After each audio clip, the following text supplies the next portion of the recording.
be day drunk over there. This color of my fault. You're green. Off we go from Las Vegas. From the 6.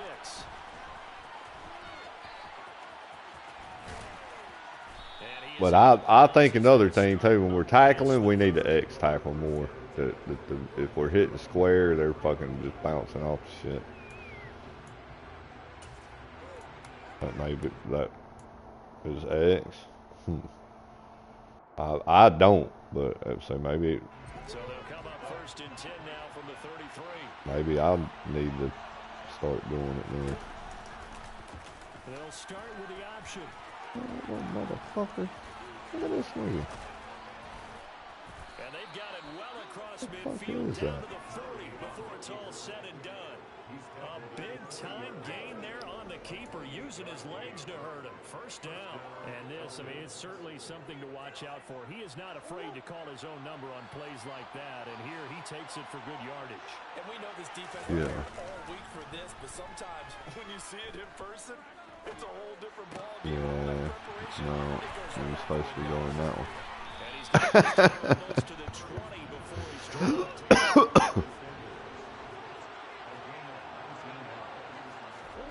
They fake the handoff now. I'm guarding him. I'm guarding him. Well, the tight end. I think we switch is what it is. Yeah, but it's just switching. Play fake. Murray. And he's got it. And he is into the end zone for a vacant touchdown. Kyle Pitts. These fucking cocksuckers and their fucking stupid ass no huddle shit, man. I want to beat a motherfucker's ass in about 2.5 seconds and be like, there's your goddamn no huddle. Now you want to hurry up and get your ass whooped again? Is what I want to do. Little jackrabbit ass motherfuckers, man. These need some meditation in their life around this motherfucking beast. Look at this nigga. How'd he do that? What, he did a push-up and tackled me?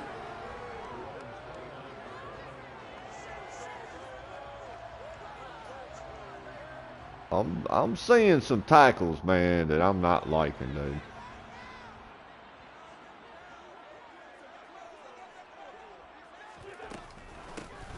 It'll be Sanders to begin the drive. And not a whole lot of room to operate there on the 1st down run. He gets maybe 3. Yeah, I don't know if it's exactly a win-win, but if you're on offense, you'll take that kind of a run, all right? It was kind of stacked up, found a little bit of yardage, and frankly, they're pretty close to staying on schedule on Looks like offense. cover 3 or 1. On 2nd and 7, Wentz. That's complete to DK Metcalf. 9 yards to pick up there, and it's a 1st down. We'll see what kind of mindset they have here offensively after giving up the touchdown on the opening drive. And based on our Let me time see. I'll block this too, game, maybe. I feel like they've got a good mindset going in. In fact, the discussion that we had with the coaching staff was, you know, we may give up some points in this game, so offense has to be ready each and every time to either equal or try and get us ahead and try and keep us ahead. This is their chance to respond to that first touchdown given up. The key to any screenplay is all in the deception. That means everyone on the offensive side of the ball, but someone gave it up because that one wasn't very well concealed. And the defense able to rally to him and hold him for just a short gain.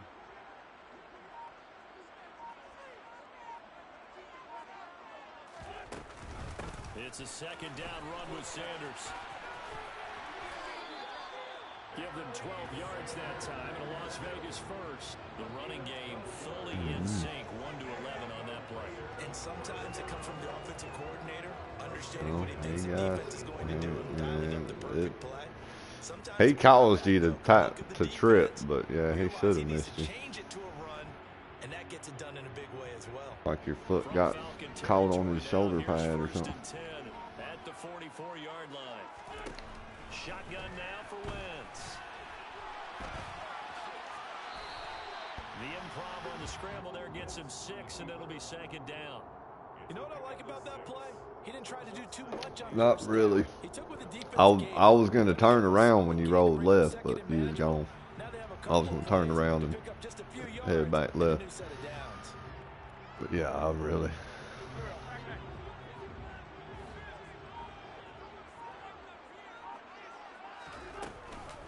Wentz on the give to Sanders. And he's going to be met at the line of scrimmage and taken down. No gain on the play that time, and they'll look to convert on what will be a 3rd and 4. After one, 7-0 on EA Sports.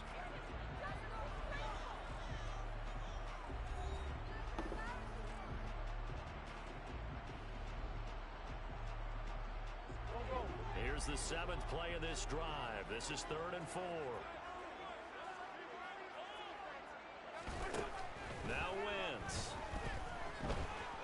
And he can't find anywhere to go with it, and he goes down.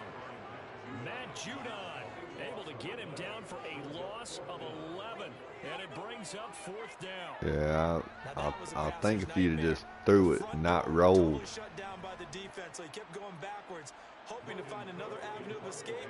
It didn't exist. All right, just have to get it back, D him up. Cook now on to punt as he gets this one away. There we go. This one will sail out of bounds. It'll depend on the spot here. And the side judge says that went out at the 7-yard line. The field position game, such an overlooked facet, Charles, of an NFL game, but this offense, they're going to be coming out pinned too back. wide. What an ideal punt. An ideal punt, and it leads to that term complementary football, because them doing that puts their defense in a great spot, doesn't it? Gives them a chance if they want to be aggressive, try and maybe get a safety out of this whole thing. It puts them in that position. Miller. It's a loss of 4 on the first down play. Let's face it, that's just a helpless feeling for a running back there. He's looking up to find a hole, and all he finds All right, they're coming out one wide. Well, the first play of the drive lost 4. Now they'll look to move it forward here on 2nd and 14. Here's Murray back near his goal line. That's an safety. This one away. That was a bit strange, and here comes the flag. Yeah. We saw it too. Nobody in the vicinity of that throw, and that earns him the penalty. Yeah, you got to at least get it close enough to one of your own guys in order to dodge the penalty.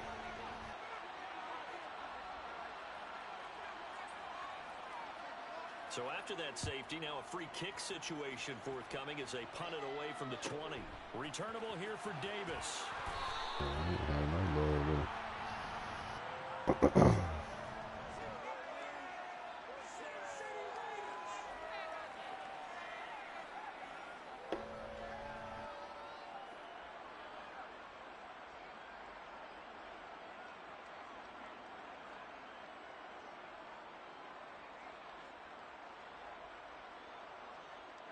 Good starting field position for them as they come up 1st and 10 at their 36-yard line.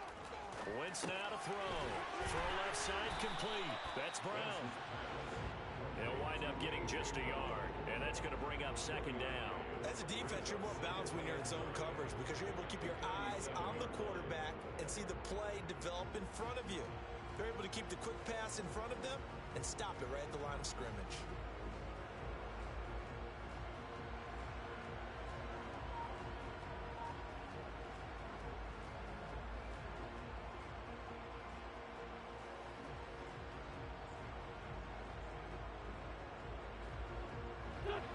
Coming up to the line, and they will need to run another play here before the 2-minute warning. Throwing again on 2nd down. Wentz eluding the pressure right. Well, that's complete to Sanders. And he'll go out of bounds. It appears right at the 45. And a nice gain and a broken tackle along the way. And really, we shouldn't be surprised, should we? That's what runners do, especially the best ones. They break tackles. Yeah, that passing said if we can figure it out and get it right, it's pretty cool.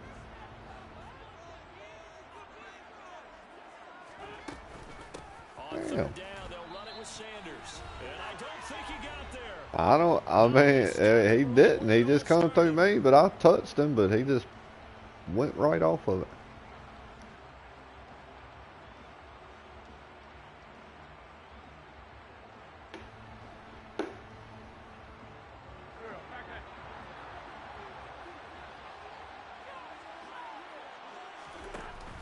Going for it with Sanders. And he gets it down to the 48, enough for the first. They only needed a few inches, but still some anxious moments there. But they do convert on fourth on their own side of the field. Close to the 50, but their own side of the field. They only needed a couple of inches, and they were able to get it done. And it doesn't matter whether you're a zone blocking team, a man blocking team, gap blocking, whatever you want to call it. Rifles one, and that's going to be intercepted. Derwin James with a pick. The 20. And they will finally get him, but not until he's all the way down inside the 15-yard line. Well, that's a drive killer right there. Not a really confident throw either. This one was kind of up for grabs, and it's going to come down the hands of the wrong team. From the 13 now, they work on 1st and 10.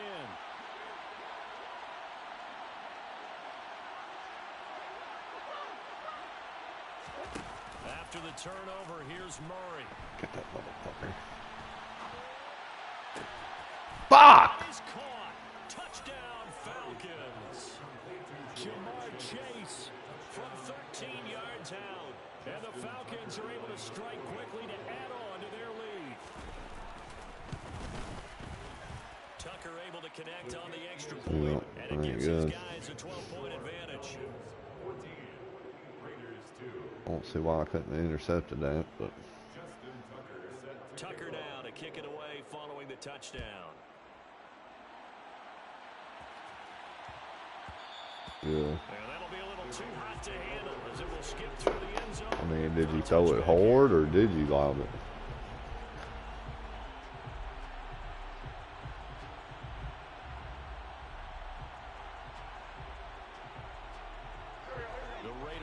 Set to get this drive started.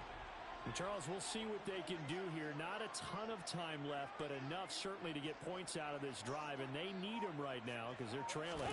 Yeah, and this is exactly why you practice a 2-minute drill all through camp, and at least one point. And he fires one that's intercepted. Picked off by Micah Hyde. And the Falcons are going to take possession as they've got it at the 42. Shit. So rare to see any quarterback toss back-to-back interceptions in the NFL, regardless of status or experience. Whether it's him personally or just the offensive game plan, I think this defense is reading something out there, and they're holding the upper hand. On play action, it's Murray.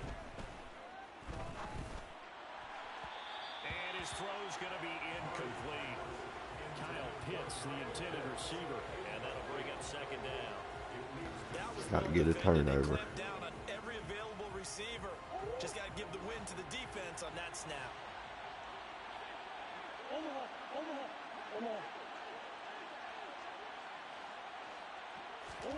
Throwing again on 2nd and 10.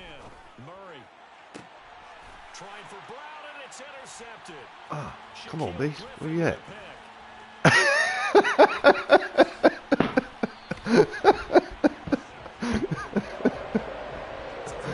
Oh, shit.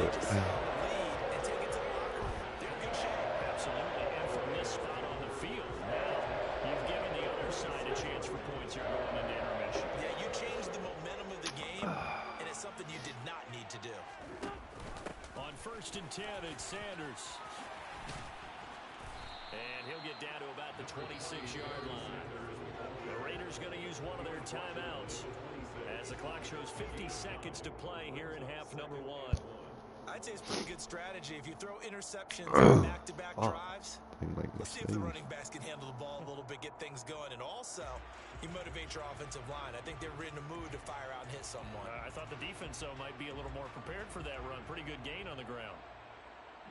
The previous run, good for 9. Here's 2nd and a yard.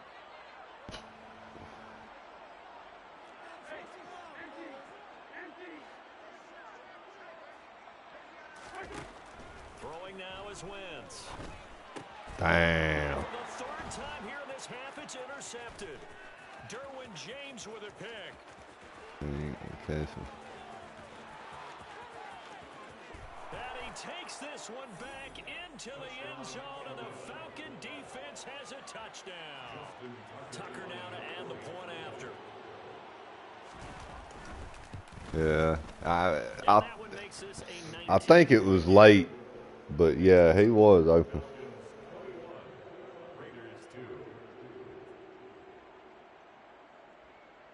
Yeah, it wasn't much.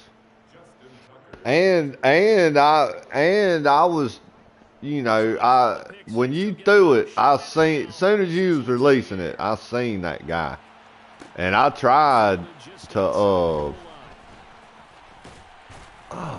you know what I mean? I tried to divert down in front of him, and it didn't let me. It didn't let me get position on him. I tried to use my body as position on him. It didn't happen. Offense for Las Vegas about set to begin the drive. I don't think they need to be reminded of the situation here. I mean, the clock is dwindling. Three-score deficit waiting for them at halftime unless they can get something on the board here before intermission. A really nice gain of 25 yards. Now the Raiders going to go ahead and use the second of their timeouts as they'll stop it with 25 seconds to go here in half number one. This offense finding its legs now. Here's another 1st and 10. Wentz. And he'll be hit as he releases it, and that'll fall incomplete. Well, this defense is certainly organized and playing off of each other because the rush is providing pressure and the coverage is forcing incompletions and capitalizing on mistakes. When you get every level on defense hitting it once, you get first half scores just like this one.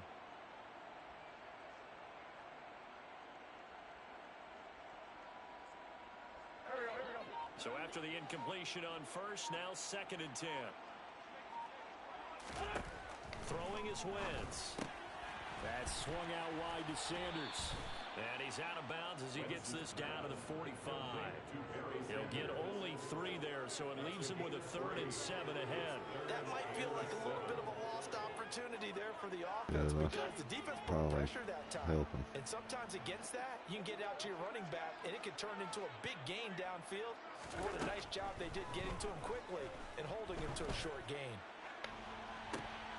Now, meanwhile, a pass that should have been intercepted, but it winds up falling incomplete. Sometimes it's just not your day. Here's another failure right there on 3rd down.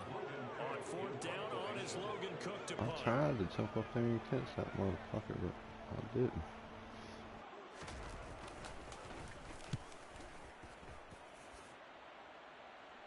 That'll be out of bounds, and how good was that? They'll say the try and get another safety that's here. where they spot him. That is how you flip field position. That's an absolute bomb of a punt. Downs it inside the 5-yard line. Absolutely ideal. From that position, you're hoping to get it down inside the 15, inside the 5. Superb.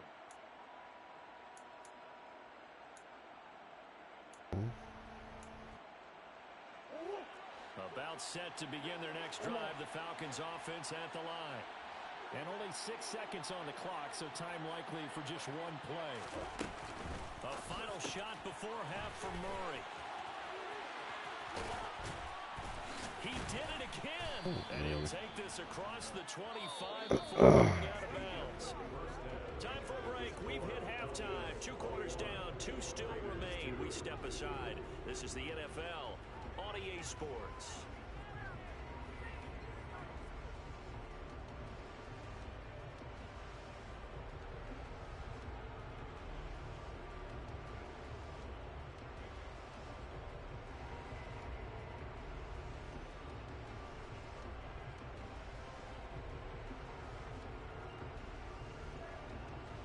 Welcome back. Halftime over. We are ready for quarter number 3. Alongside Charles Davis, I'm Brandon Gordon. Justin Tucker set to kick off. The Raiders are going to have it first, and they trail here as we get back to it in this 3rd quarter of action. Fields it right around the goal line. And he'll be out of bounds here just past the 20-yard line.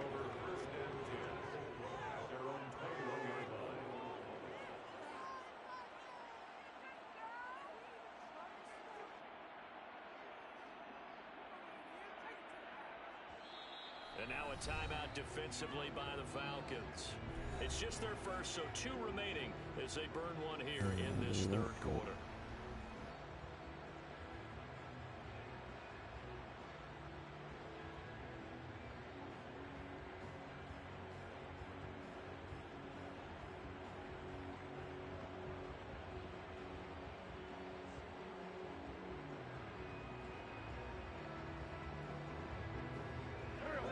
Las Vegas offense ready to start this next drive.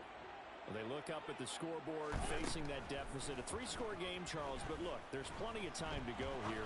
The old football cliche that comes. That is pass Damn it! For the 4th time today. Picked off by L'Jarius Sneed. And his guys are going to take over at the 39-yard line. So from the 39 now, they'll come up on a 1st and 10. Shotgun snap and then the give to Sanders. I was the guy. 13. As they stop him behind the line.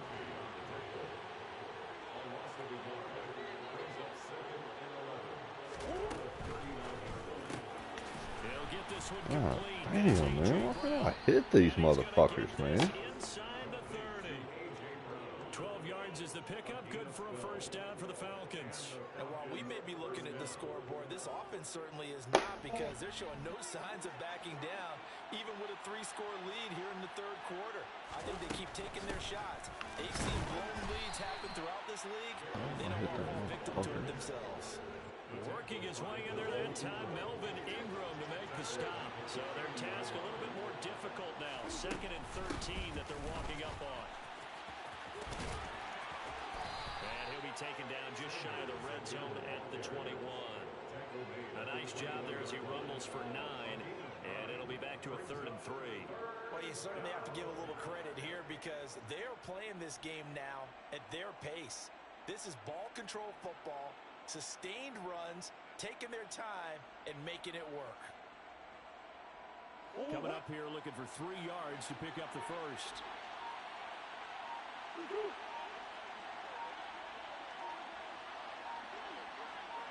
Snap comes to Murray at 1. Forced out to his left. Intercepted. Oh, 93. They certainly did a nice job improvising there, extending the play, hoping someone would come open downfield, but they never did. Justin Tucker on for the field goal. A 48-yard attempt. And he'll try and throw here on the fake. And this one will not work out. It is incomplete. They pass up. Why do they put a linebacker right there and not a safety? I was going to go ahead and call it, partner. You could smell the desperation in that fake, couldn't you? Down big. They had to try something. No one was fooled. I think you're exactly right. With this deficit, though, go ahead and give it a shot. Didn't work out. In the end, I guess it doesn't hurt him too much. And he's going to take this ahead for right around 3 yards, but no more than that. 2nd down. Well, that's just a pile of bodies there, and that's when you kind of find out who's a tough guy, right? Who can stand up and make a play. It was only a 3-yard run, but for both sides, they had to walk away from that feeling like, okay, I can stand up when the going gets tough in here.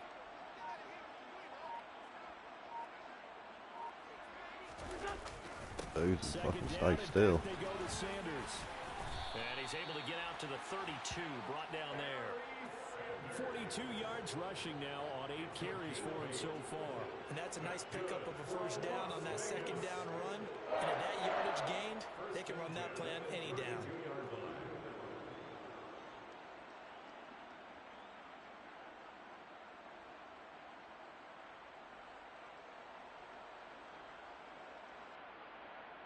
From the 32 now, here's 1st and 10.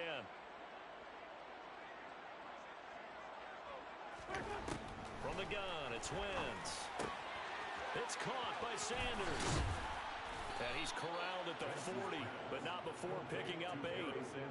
Looked like a pretty good, safe play right there. No, he's had trouble with the interceptions in this game there. Hits his guy out in the flat. And so many times we hear quarterbacks and offensive coordinators talk about, in your progressions, you're either throwing the touchdown or you're throwing the check down. But earlier in the game, it was touchdown or interception. Now he got to the check down. A nice safe throw and a good one. The throw over the middle taken in. Now he's going to get this all the way down inside the 35. That one good for 26 and a 1st down. It's taken a while for this offense to get going. A little creaky at the start, but they're oiled up now. A nice throw there, and they're really putting together a good drive. Still in search of their 1st touchdown of the game, but they're on the move. 1st and 10. Now wins. That completes it again to Metcalf. He's going to go out of bounds, but he takes this one down just shy of the 20. I'll be seeing it. 12 more yards for him there. It's a first down. I think that's That was a good pass, though. Because when you run a drag route against zone, you're sometimes asking for trouble because you might run into a defender. Yeah, well, there they ran into a first down. Executed it to perfection. And he'll go down, and that'll do it for the third quarter of action. Yeah, I was trying to block out there. I got a couple people. I fucking took that X Factor dude out. I pancaked that bitch.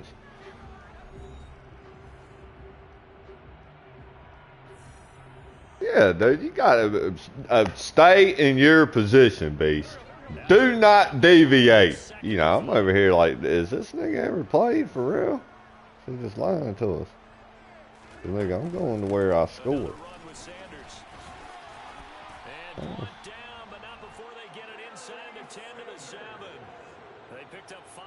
I'm going to be in the flat no matter what. You know, fuck that, man.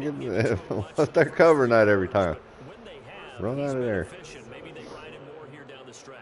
Just pick somebody and run what they're supposed to do. That's all you got to do. You know? Yeah.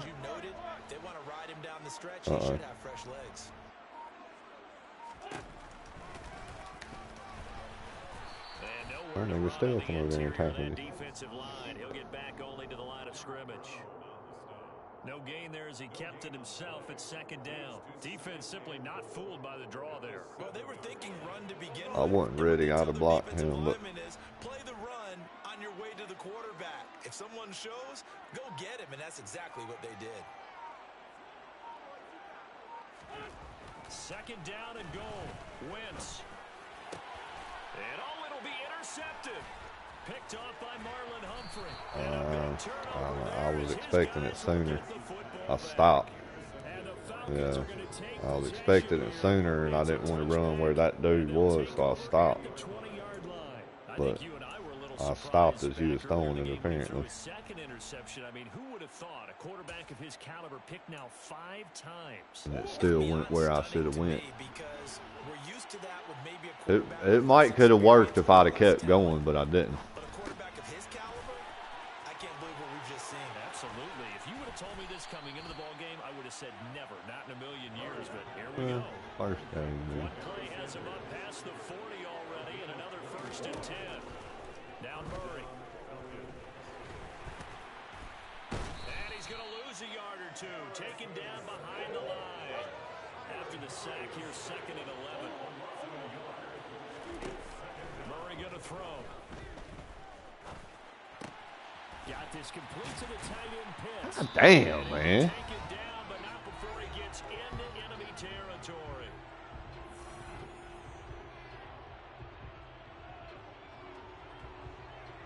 So here's a 1st and 10 now in Raider territory at the 46. Up the middle they go with Sanders. And some room to run now. Touchdown, Falcons. A great effort there. Yeah, I had a feeling he was going to go that way. The Falcons are in for 6. I had the corner, but I couldn't seem to get it in position. Tucker with the extra point, and that will bump the lead up to 26. Falcons 28, Raiders 2. Justin Tucker set to kick off. Tucker now to kick it away following the touchdown. Short kick. Go, Beast. Take it now.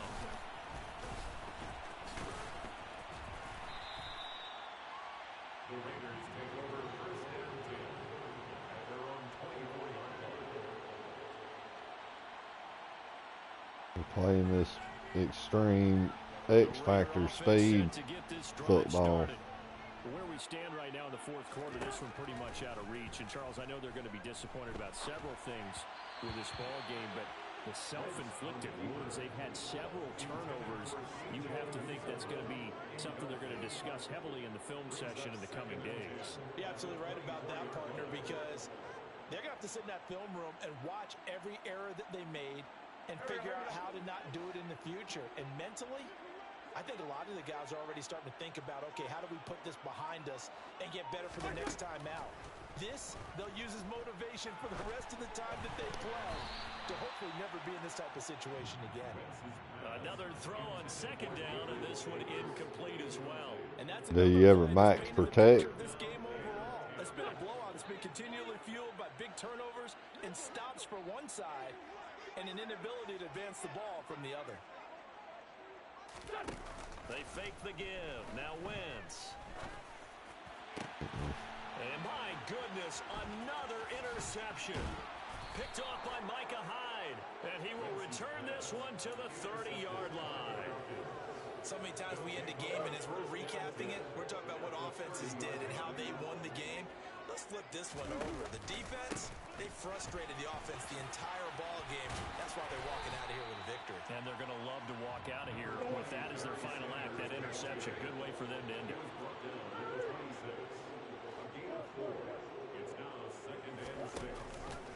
Second down, and back they go to Sanders. Oh, I think it was 5. Behind the line of scrimmage. That's going to go down as a loss of 5, and it brings up third down. Well, that's not an easy play for a defensive end because most of his responsibility has him getting upfield and working, but how about his vision to see where the play was going? Crashed down inside and tackled him for a loss. Now throwing on third down there, but he cannot connect. Yeah, it could have damn near been 28-4. This is an offense that's had a lot of success in this game, and it seems like they're just having fun out there. And it does feel like there's been a shift out there, doesn't it, partner? Listen, if you're up, you can continue to do what you want to do. It's up to the other team to make you change how you do things. They'll continue to throw it around until stopped. They're going for it. Hits Murray.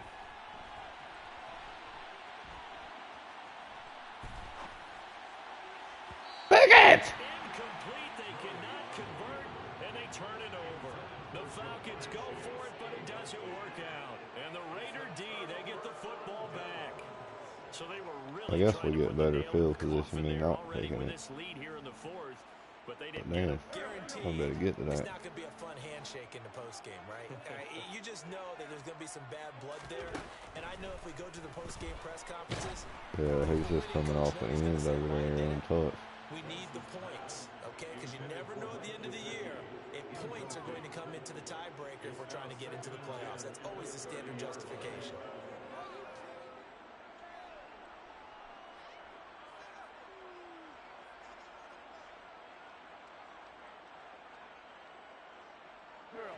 After the incomplete pass, here now is 2nd and 10.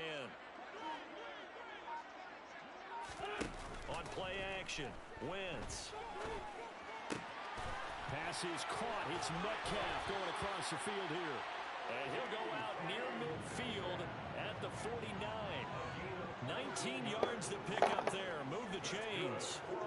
Well, this game was decided a while ago, and that completion there is going to artificially inflate his passing numbers.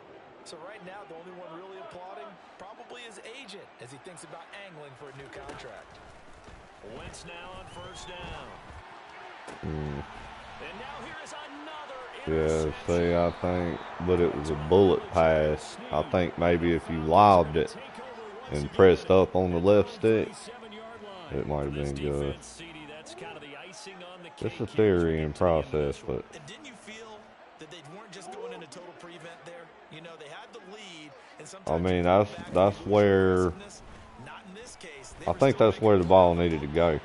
You know. Turned out. They may have salted this one away.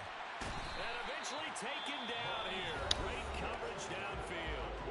And now we'll get a timeout here. They're able to stop it with 1 second to go in this game.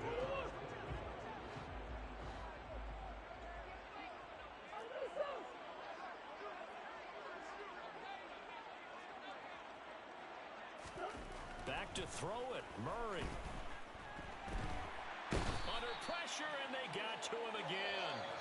So time runs out. It's a victory for the Atlanta Falcons. And it was their defense that really made the statement after the break. They pitched the second half shutout. Yeah, think about the team that just got vanquished. They did score in the second quarter.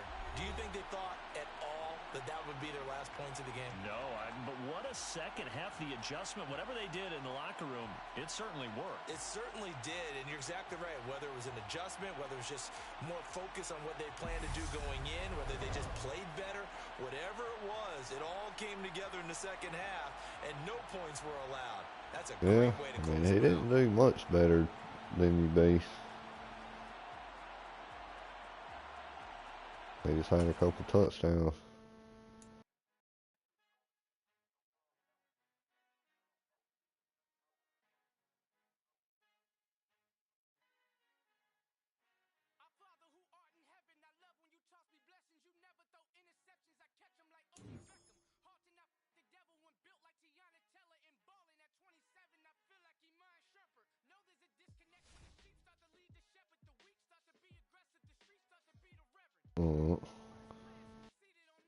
We're 0-2.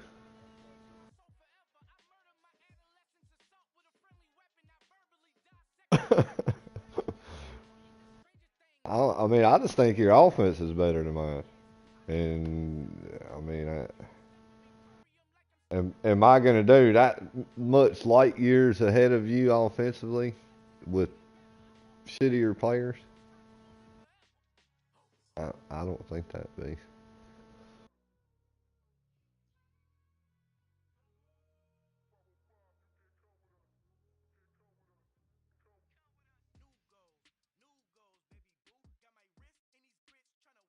I mean, and we could all use practice at that passing. You know. Otis over there says he ain't even gonna do it, but he's allowed to be over there on ghost mode over there doing the fuck out of it over there so he can win every goddamn Super Bowl again and shit. The passing thing. You know, that first night he got on, he was like, fuck this shit, and changed it to classic, you know.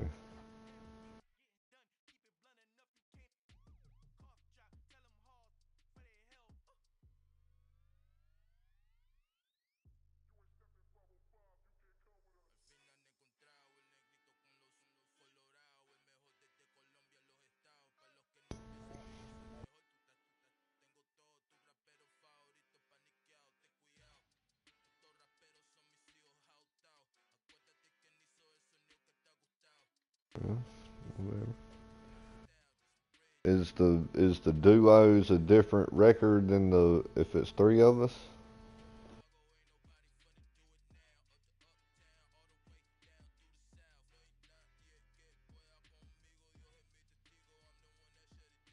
Oh.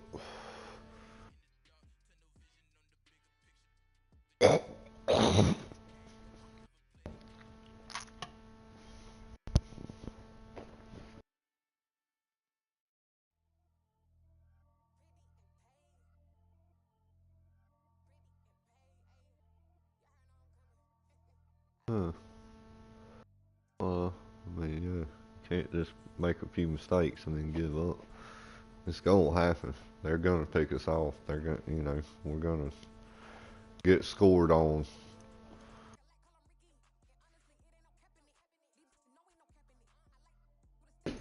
Well, as long and man, too, I think if when we make it count, dude.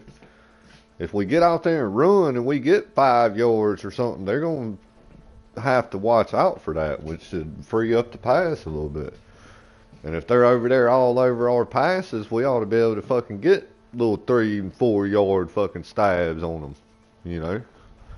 And 3 to 6, 7, you know, we ought to be able to do it, dude. I think I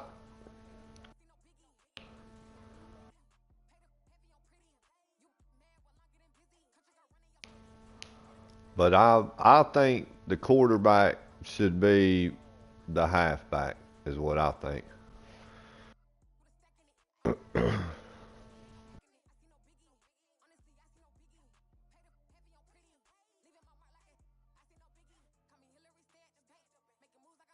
Uh, but I mean, and that's fine, and you make the decision with the quarterback and the running back. But I think no matter if it's one of us or two of us out there, whoever's the quarterback ought to be the quarterback and the running back. Unless you line up 5 wide and the halfback's out there lined up out there, then whatever, it changes. But that's a pass play anyway, probably, so. And the other people need to just, if it's a pass play, they need to get out there and block. Or run their routes, I mean. And then, when the ball don't go to them, they need to instantaneously start blocking. That it was fucking me up that Otis kept being the running back, because when I would hike the ball and hand it off to him, the transition of me switching to blocking was almost not there. You know what I mean? Unless he made it to the second level, and he wasn't making it there. But if y'all both get up there and block, y'all can both be blocking, and I can run where it's open, you know.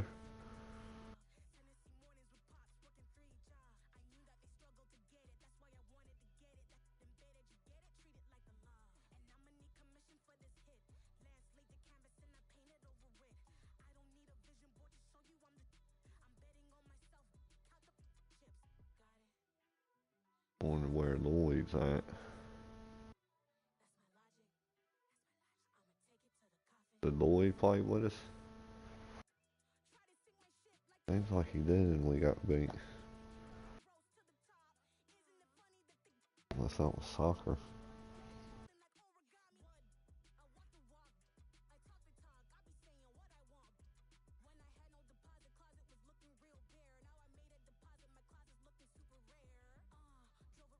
But if I had a better quarterback, I'd feel happy. I don't really like that dude I got.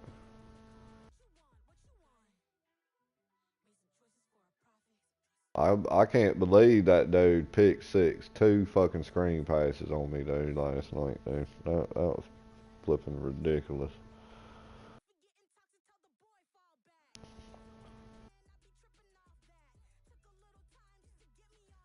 I mean, is he better than Wentz?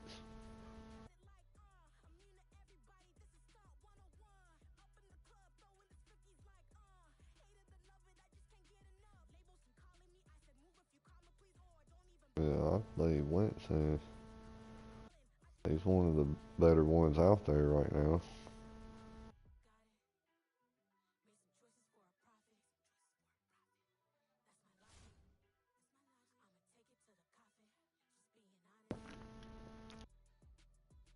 Oh.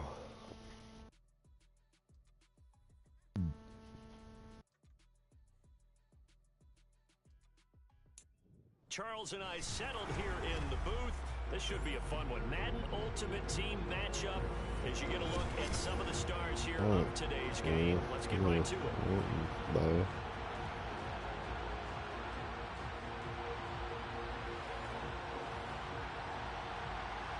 Oh, I mean, make it efficient. But I mean, you're gonna make mistakes. When we make them, get past them.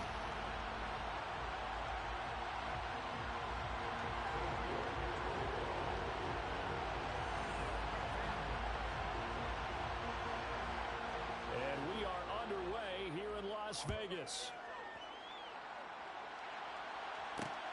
This one fielded at the 5. Look at this nigga. And look at this. Right away, a loose football. He ain't gonna go nowhere.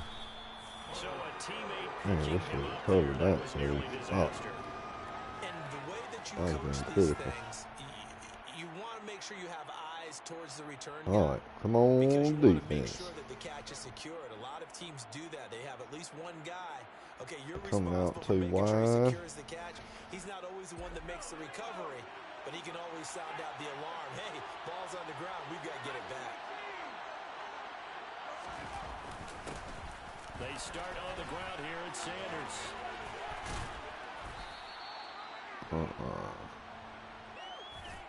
That one good for 10 yards. And Wow. that'll make it second and a foot or so. On any explosive run, you can almost feel the ground shaking, and that's from the I offensive mean, how did he turn that dive outside against the cover 3 and he pulled that off? Run around the offensive line in pregame. Get used to the ground shaking so you don't trip and fall when it happens in a game. What kind of stupid ass offense is this nigga in? On second and very short, Herbert. Oh, the ball comes out on the hit, but they'll say it's incomplete. Nothing open downfield. He had to get that one out in a hurry because he just knew he was about to take a big shot. Probably couldn't get his legs into the throw. Became an all-arm throw, trying to check it down to his running back. Incomplete. Coming out 3 wide, he's probably full of shit. Early test for this defense. Here we go on 3rd and inches. This could be ugly. Now Herbert with it, looking to pass. Ah, goddamn! Ah, he dropped it. Man, oh, why didn't I intercept the ball?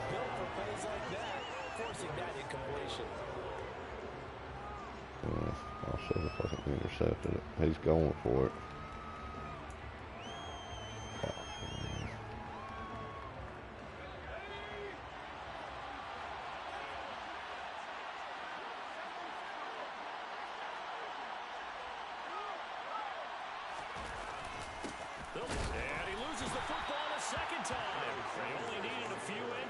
They fucking gave it to him and no fumble and what? I mean, what's going on here, dude?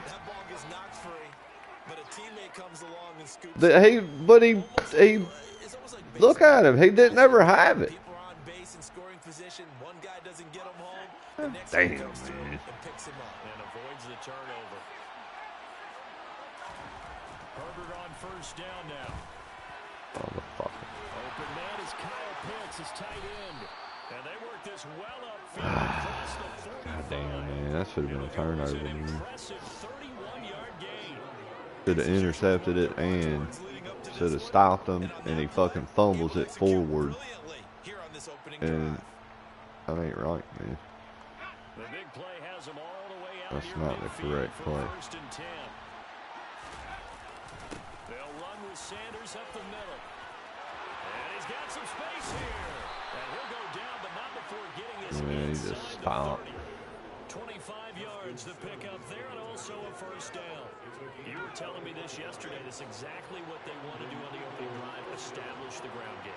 Yeah, remember our conversation? We were talking about what one of the GMs in the league has told me repeatedly. Man, you're going to have to jump that.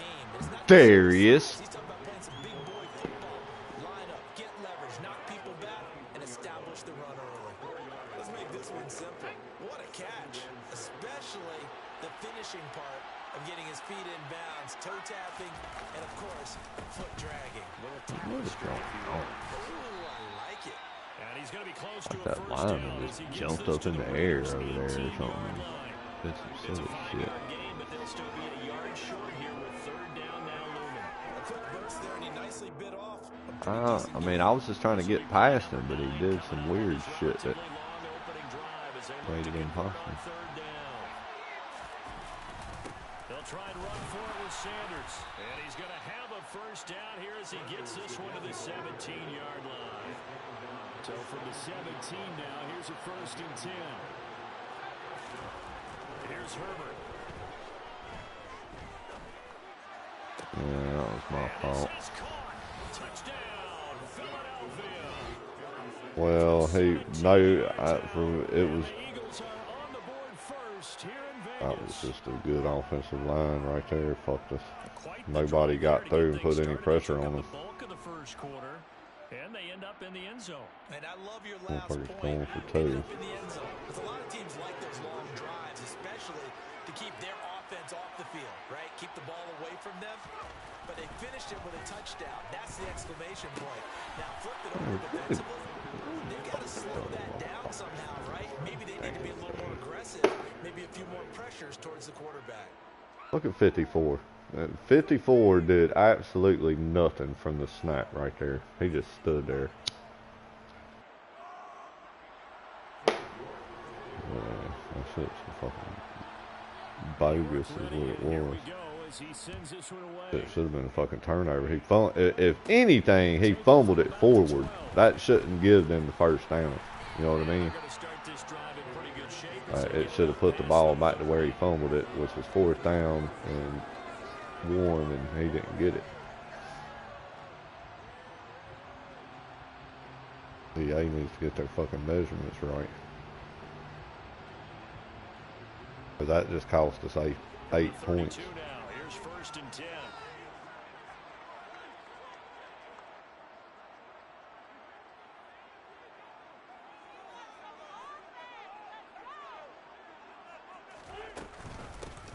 They'll start this drive out on the ground to about the 35, 2nd down.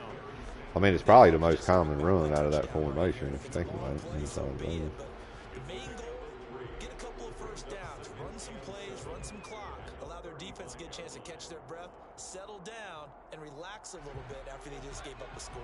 3 yards on that last carry. Here's 2nd and 7.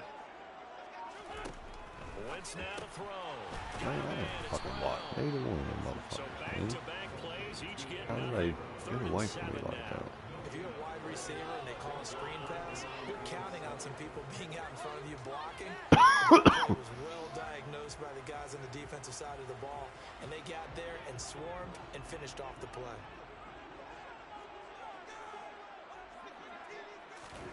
Now Wentz on 3rd down. Going for Metcalf on the deep ball. And that will fall incomplete. Oh, they took a shot there on what will turn out to be the Yeah, play of this first quarter. he just missed it, wasn't intercepted, but Nothing to score. I gave an effort to catch it. I'm holding it is what seems to make it do it. If you tap it, he won't fucking do nothing. Punt this one away.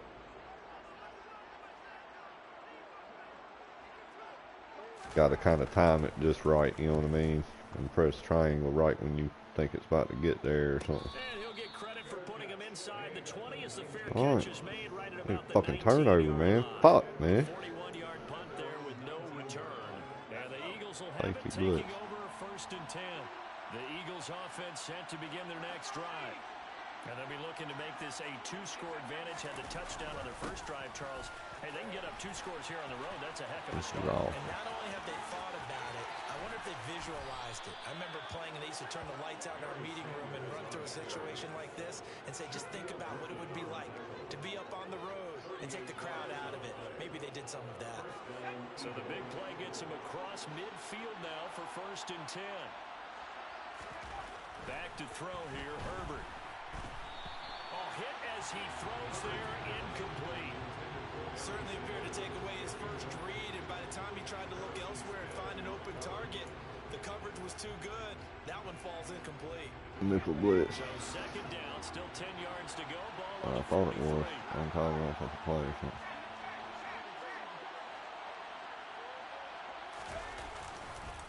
On the counter now, it's Sanders. 5 yards, now it's 3rd and 5. They'll need 5 on this play to move the sticks. Now it's Herbert. Get that motherfucker. Hell yeah. Complete. Took a shot. He was, I'm sure. Being aggressive here is like being a sprinter in a 100-meter dash, exploding out of the blocks. He didn't get it where he wanted to, that's for damn sure. Guaranteed this defense better be on their toes. They're going to be tested all game.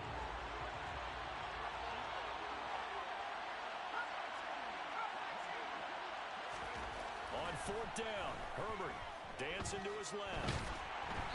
Yeah, bitch. This one's going to go straight down to the turf. Incomplete. The Eagles unable to convert there on 4th. And the Raider D, they get the football back. The offense for Las Vegas about set to begin the drive. They'll start by running the option to the right. And he's going to be out of bounds, but not before he takes it inside the 40. That time they pick up the 24 yards on the keeper. 1st down. Well, he is certainly dangerous when he spots a lane and keeps it himself there. And worked out well. And how about the moving parts on a play like this? You know you have to practice it over and over because it's almost like a ballet that has to be choreographed. But how about once he made the decision to go, he committed to it and went. Let's face it. Most teams are going to defend the running back much more than the quarterback on that type of a play. And they're going to stop him right at the line of scrimmage. Just no cutback lane to be found whatsoever. 2nd and 10. Out because you love to have cornerbacks like that can bring them down in the run game. And you're also exposed to everyone. It really becomes a one-on-one play, doesn't it? You're out there by yourself on the edge. The best ones know how to make the play, and we just saw an example of it right there. Second down, and back they go to Sanders. And down inside the 35, he goes to the 32-yard line. They get 7 out of that, so they're left with a 3rd and 3.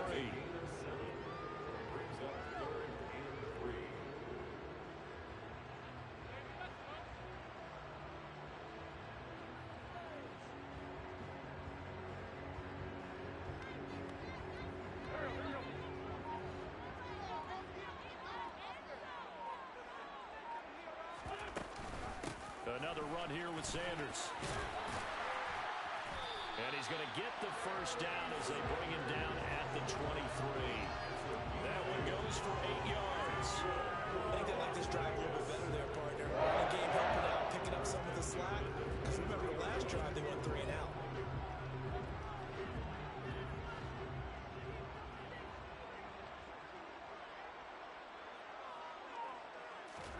Now they'll throw it. Wentz.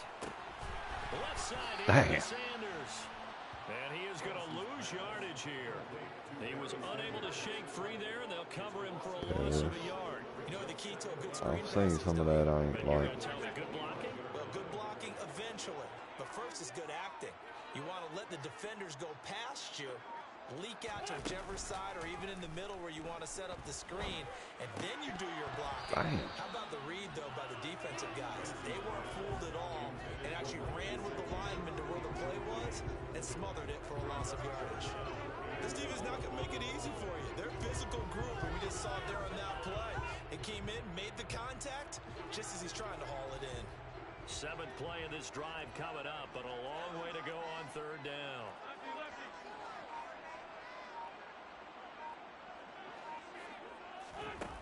Wentz going to throw. What the fuck happened there, man? And this is intercepted.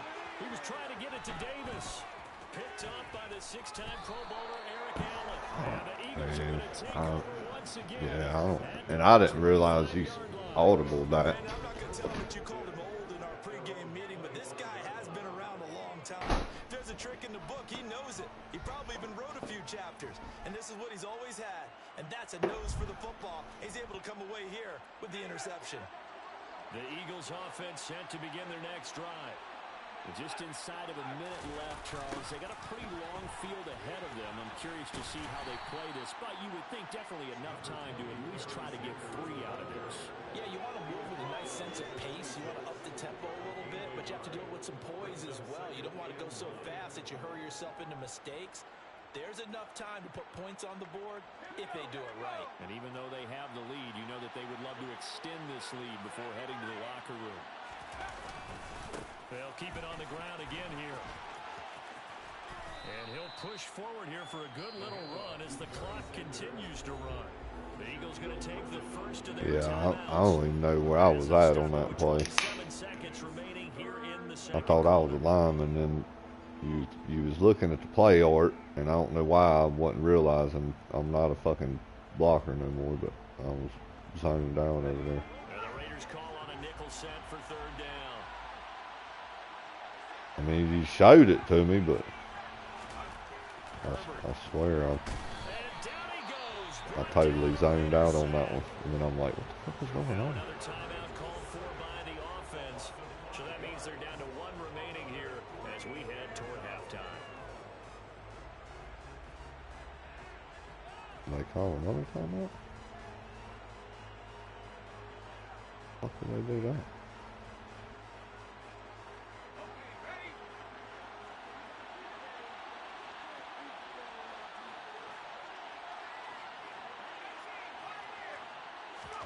They snap it to Herbert. My God, man, come on, 22. Deep ball. Boy, a curious decision to go for it. Doesn't pan out. And the Raiders with the football We got now good in field position. excellent field position. 20 seconds, 3 timeouts.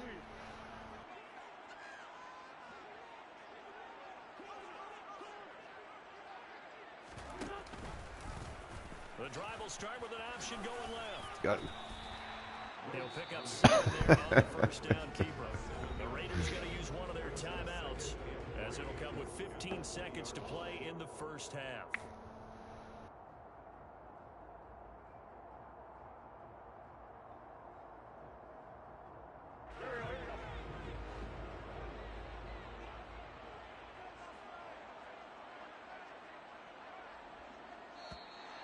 Now contact up front as penalty markers come in. Who is this against?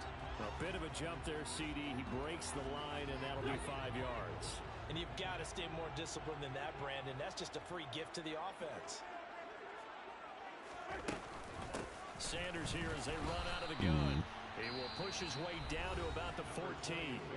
Now another timeout called for by the offense. So that means they're down to 1 remaining here as we head toward halftime. Here's 2nd and 9, just a yard on that last run.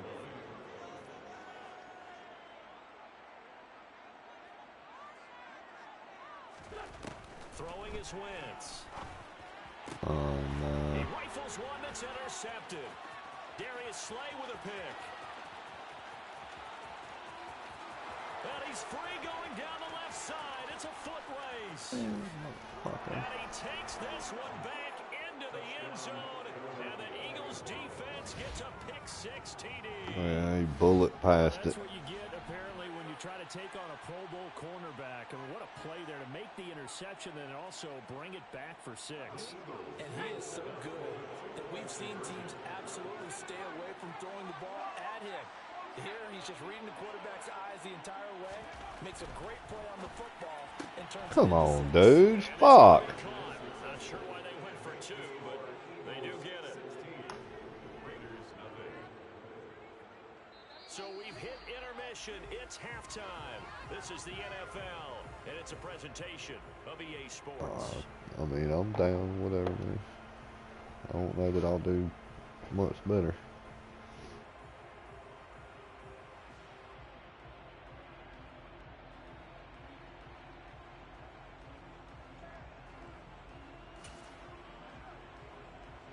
Yeah, I mean, like I said, I mean, it's a lot easier for me to sit here and look at you do it than me be doing it. But yeah, maybe if you'd have lobbed it or touched past it, lob might have been too much. Which ain't super easy for me to do. Between, I mean, where the fuck is that? Don't these motherfuckers catch the ball? It skips through the back of the end zone for a touchback. Las Vegas offense ready to start this next drive. In the first half, they struggled a little bit to keep pace offensively, CD, down 2 scores here. So how do they make some changes coming out of the locker room? Well, they've studied what they did in the first half. They've seen what the defense has thrown at them. Now they want to have a plan of attack against it. So you come out, you're not going to get all the points back on one drive. But get started on it. Start chopping into that lead, and maybe it'll inspire your defense to help out as well. A loss of a yard there to start out. That leads to a 2nd and 11. Now Wentz. Yeah. That's caught by his big tight end, Mike Gesicki. He's got this almost to the 40 before going out. Give him a first down, 15 yards that time for the Raiders. So you had some time there, that was good. Even 10 years ago, and I think it's become more of a glamour position because of the ways it can hurt a defense, and guys want to be involved. They can be in line, close to the line of scrimmage. They can split out like receivers.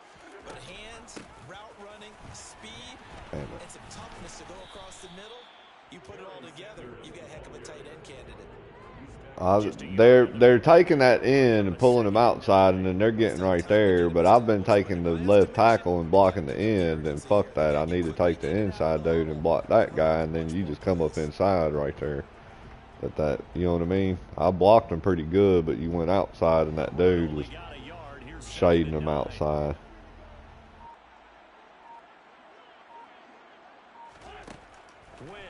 Oh, he's all over me. Escaping the pressure right. Front, yeah. Good job. He was bumping me and holding me and all kind of shit.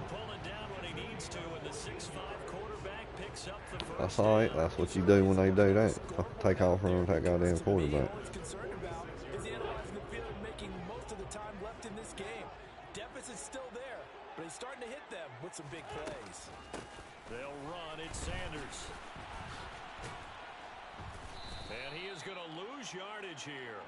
Tremaine Edmonds, the linebacker, was the one disrupting there defensively. Well, we saw a lot of negative plays that resulted in plenty of lost yardage in the first half, and that trend is continuing here. They'll have to Going deal the wrong with a way, second Barry. and 14 now after the loss. Now Wentz. This will be Man, why wouldn't they let me block the motherfucker, man?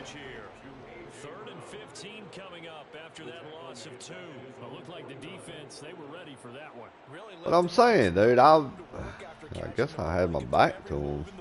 Stupid fuck, They were man. there, and they tackle him for a loss. If I go try to run at him, I'll run right past him. I tried to stop, and the motherfucker turned his back to him. This offense in desperate need of a conversion as they come up on third down. Well, you got to think, Charles, that one's on the quarterback as everybody was up at the line of scrimmage. He just didn't call for the snap in time. Yeah, I think he needs a little bit better Yeah. awareness out there because you got to know when the clock's in single digits and either snap it or get a timeout called if you have one. After the delay, they're backed up even further for third and long.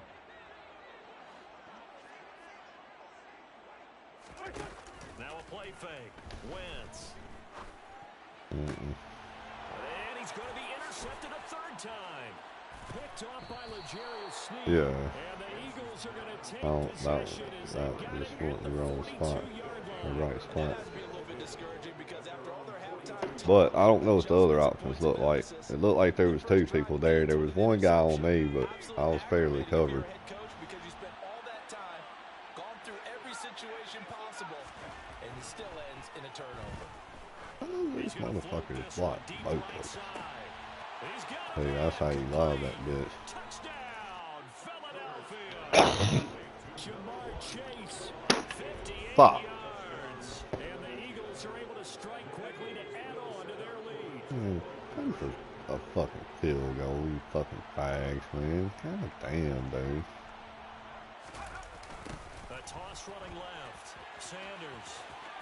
And he will not make it into the end zone. But a flag down here, and I think they're going to get another shot at this. Offside. That one was relatively easy to see. I noticed that from up here. Yeah, it doesn't take a whole lot, does it? Sometimes you get multiples. What I always love on these offsides is when each side points at the other. Hey, you did it. No, you did it. They deciphered that one correctly. And they'll have Herbert try and throw for it. Big it!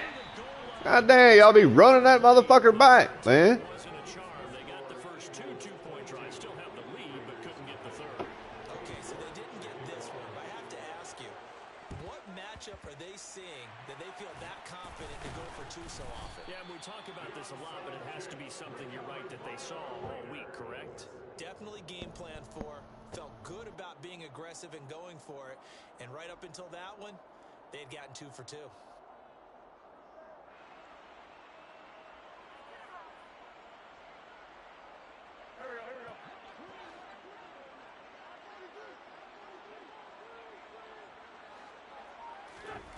Throwing on first is Wentz. Completes it to the fullback hand. And he will go out right near the 35-yard line. 10 yards there to start the drive, and just enough by about the length of the football for a first down. Good, sure hands there from a guy not accustomed to catching a whole lot of passes. But how about the way he was able to pull that one in and pick up good yardage? Ball up to the 35 now as they come up on 1st and 10. Running right, here's Sanders. Down to about the 32. Another modest gain there on that one, and I think Charles, He just ran right up in there, perfect timing there. On their part to really get this ground game established. Yeah, and they've really struggled to be multidimensional in this one, haven't they, partner? Because they have to be extremely one-dimensional now if they hope to get back into this game. They'll have to do it by throwing the football and hope to have success through the air.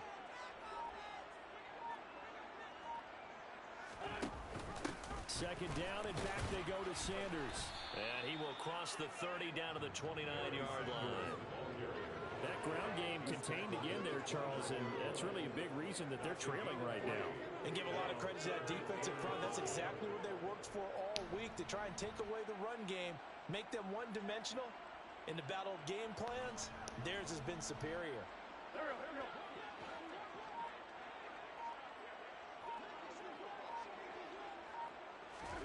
Now Wentz.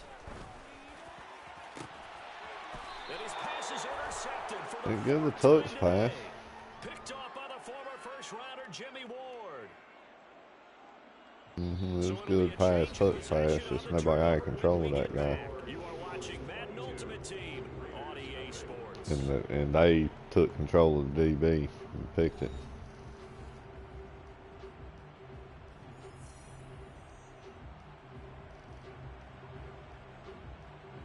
All right, did you take control of him? I didn't. I wasn't controlling him.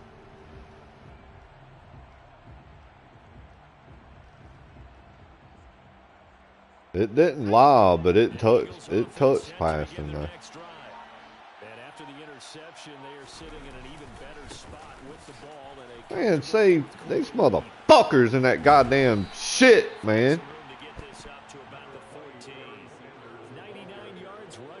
That shit ought to have been sealed off, man. That gives him 98 yards in this game, and he's got to feel pretty good about that, but the entire offense does. The big thing, though, Brandon, they've got to get to 100, though. You think he knows he's at 98?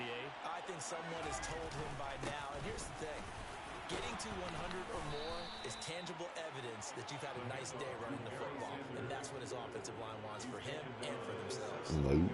They'll get 3 as the drive continues. It's a first down.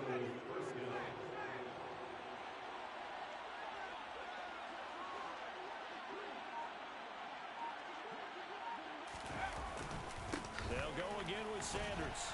And that closed up quickly there as he gets it up only to about the 17. Whoa. Just a yard on the first down carry, so it's 2nd and 9.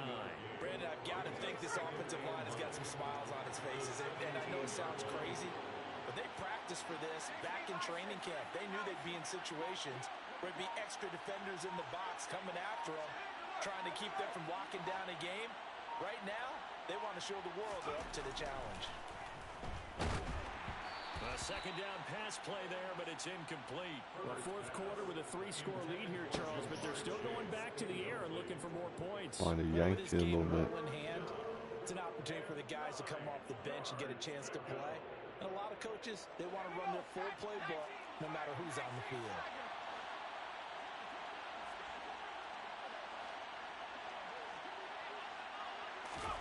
Going to throw on 3rd down with Herbert. Good grief, man. And that's complete to Sanders. And mark him down way up close. Can't get out of the fucking block. This fucking dickhead over here. Now they'll come up on a 1st and 10. Herbert now. And the Raiders have got him. Cam Chancellor in there to take him down. Oh, What will take stretch, us to the 2-minute warning.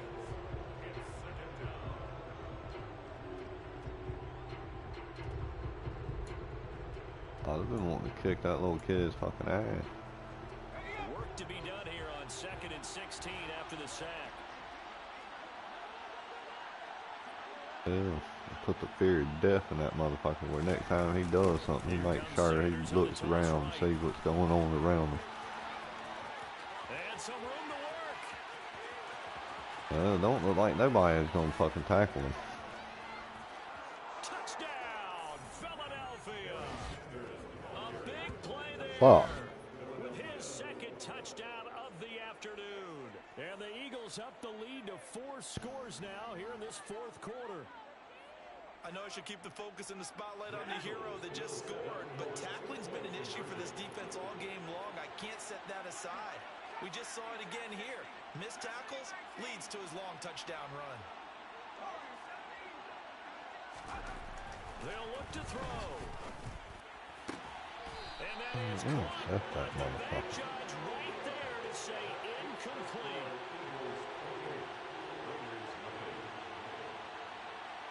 York ready, and here we go as he sends this one away. Looking up into the roof, and he muffs it. It's loose. A fairly short kick from the 14. And out a little across the 25 to the 27. At their own 27-yard line.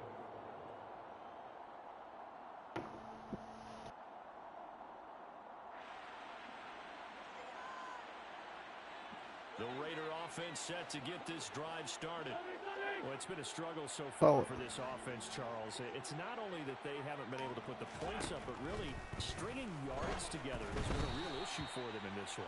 I'm so glad you brought up the yardage. Well, for another thing, too, that there's a tight end out there. That needs to be a wide receiver that's fast. I don't need to be no fucking tight end. God, I hate the NFL, though. 200 yards in a game, but not in this one. This has been a display of offense that, frankly, I think the two of us have watched from behind our hands, trying to spread our fingers wide enough to actually see the result. And my goodness, another interception. Picked up by the six-time Pro Bowler. Yeah, I mean, they're running interference, and I can't run my route. And that should, for all intents and purposes, finish off this shutout. They got all the That's as good a momentum. defensive performance as we've seen in a long, long time. And I know as a team they will celebrate, but I will guarantee you the defensive guys, they'll get together somewhere and have their own private celebration. A shutout, that's something to be cherished. They'll run with Sanders. And for one of the few times here today, this run's not going to go anywhere. No gain on the play. It'll be second down. No gain on the play. Second and 10. At the Raiders' 20-yard line. Now Sanders. And maybe a measure of revenge there. He's had his way in this one, but this time they get him behind the line. It'll go as a loss of a yard, so now they deal with 3rd and 11. On this day, the ground has been his, but at least on that individual play, we just saw the defense finally with a win. Yeah, they finally got one, and that's a win for them, but all game long, he's seen the holes, and they've been huge for him. Kind of like a baseball hitter in the zone. The ball seems bigger, and he's just whacking it. These guys, they've got it going today. On 3rd down, they turn to Sanders. And they'll get him down at about the 37, well short of the first. 4 yards on the pickup there, but it's going to take him to 4th down. So where did that running room that he had in the first half go? Because it looks like it's drying up a little bit here. Someone made some adjustments, it appears, at least on this drive.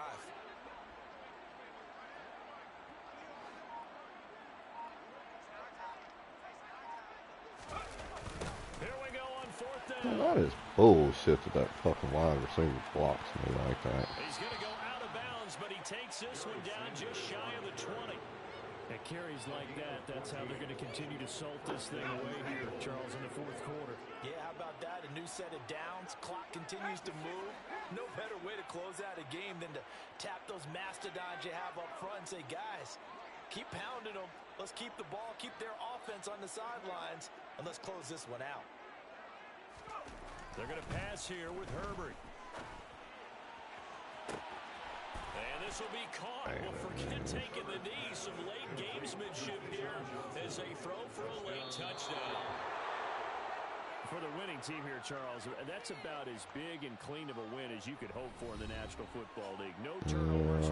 Meanwhile, you forced turnovers. You didn't allow any points, and you put up a bunch of points. What an effort. And, Brandon, I just have to ask you, that's all the stuff that we saw happen today. Those are statistics, numbers, the whole deal. But my question is, how does one team come ready to play, and the other one, obviously, not ready at all? Well, I mean, I obviously don't have an answer to that, but that was the story from the get-go. One side.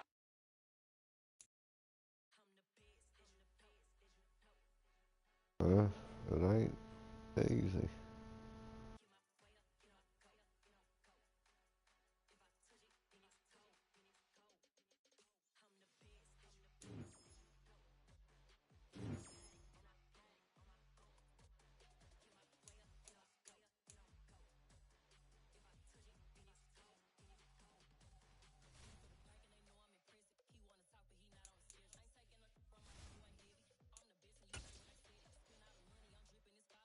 Going to red.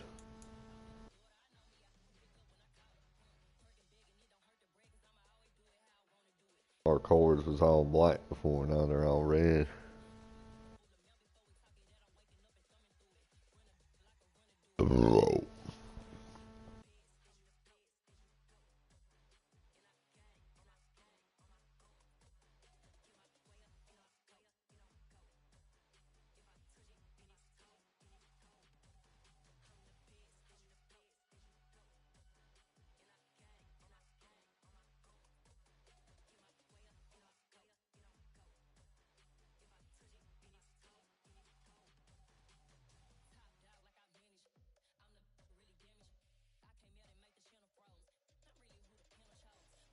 there's a bunch of fucking rain headed our way.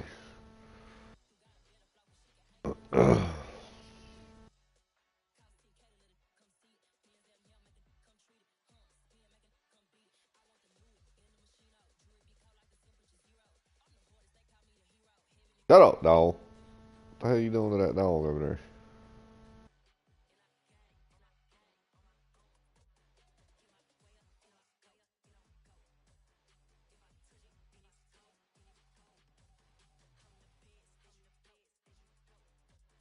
And he's barking at people outside.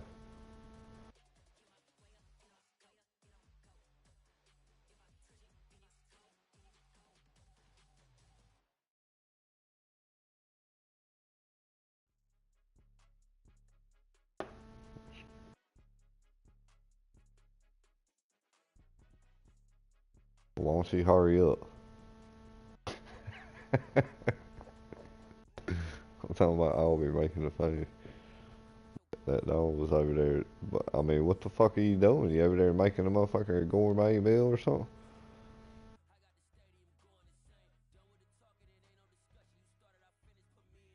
Oh yeah, see, that's what the goddamn problem is. He's over there thinking about eating instead of.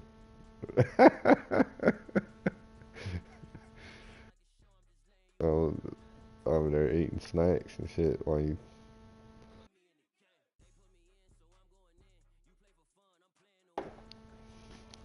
Oh. Yeah, I mean, it's easier. I can sit here and watch you and Otis do it, but then when I'm doing it, it's like it's totally different or something. You know. I mean, it don't do that for you. Whenever somebody else is quarterback, it don't open up and you see all the mistakes and everything.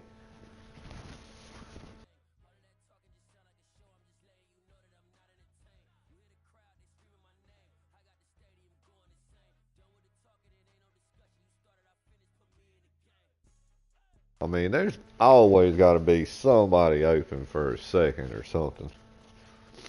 95% of the time, there's got to be.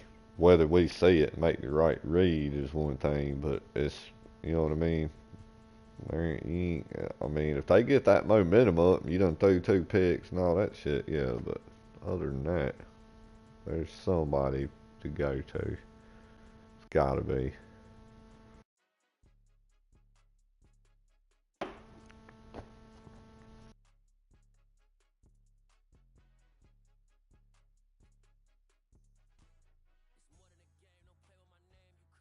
What is that noise?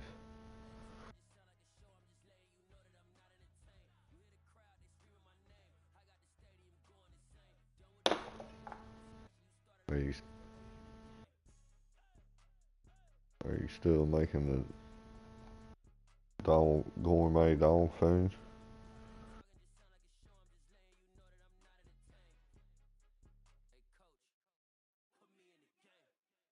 Well, why you wait till fucking 7 o'clock and start thinking about that?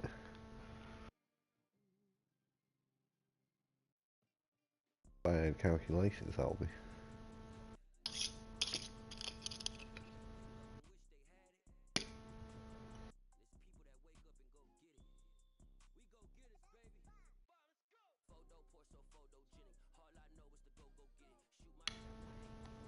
I went to that goddamn Piggly Wiggly Deli up there.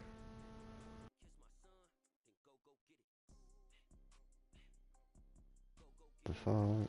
I got some fried okra and fish and mashed taters.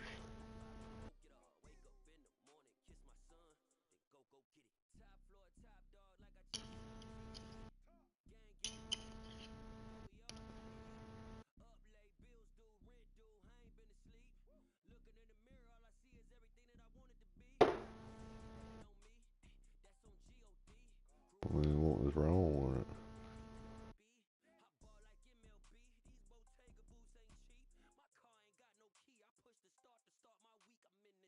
What was you eating?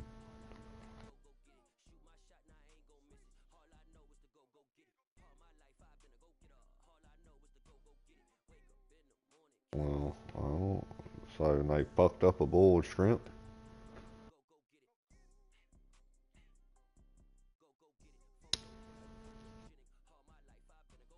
I don't see if I get Chinese, the only thing I'm eating is shrimp fried rice, dude, and the little cheese wonton things, and that's it. Or the egg roll, maybe.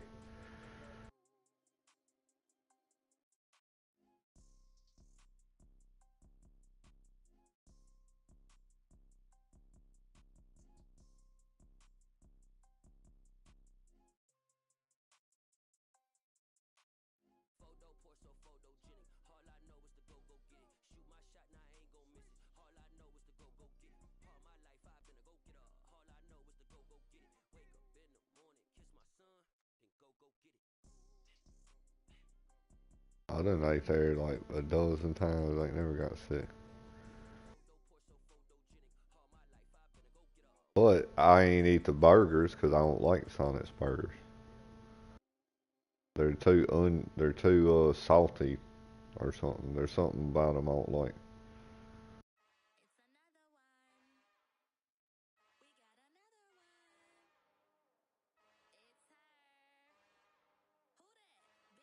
What was that thing that I got on accident, man? I need to go get that. So was it a chimichurri? What the fuck was it, man?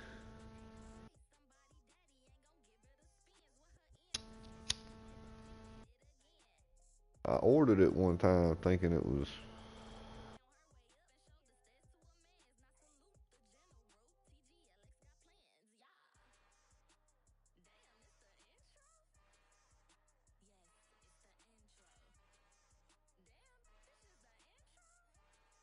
Why don't they give you the onion and the gravy?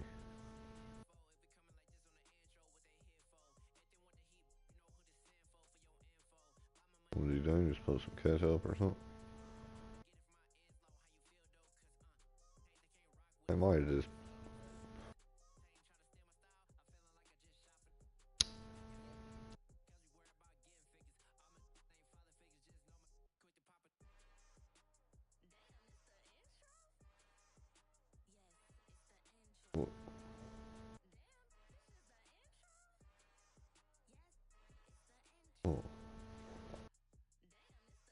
Oh. Yeah, I mean, I went there several times. Man, they're just fucking.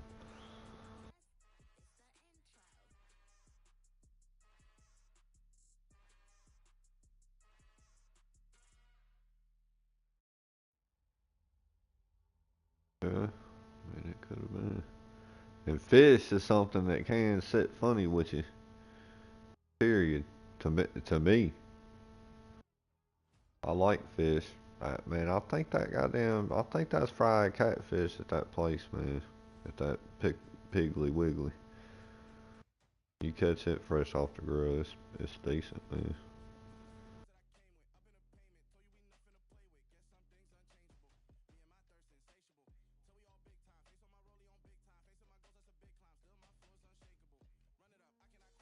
Yeah, but that's a fucking oyster, man. Oysters are raw, they're not cooked, dude. Yeah, they boiled it, dude. They peeled it and or they boiled, you know, deheaded it and boiled it. Yeah, it's cooked. That's been fried. Raw oysters are raw, dude. They come out of the water and they. I don't even know that they heat them up at all. I don't know. I don't fucking eat oysters. Yeah, oysters and clam, uh, shrimp and shit is shellfish. But I'm telling you, man, you cook the fucking shrimp, but you don't eat raw shrimp.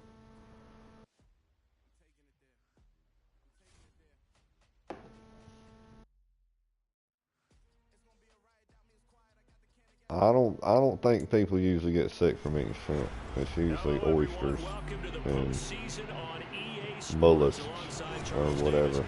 I'm Brandon Gaudin, and Charles, that's really all I need to say to get you fired up. It's the postseason on EA Sports. And no But one's I more mean, I fired guess up you than the can guys who are get going to be playing in this game. sick This from is what eating they fish. fought for all year long. It's Go back to the possible. OTAs, the mini camps, training camp throughout the the season to get to the playoffs. Intensity level will be Yeah, off play the the charts. fucking back, man.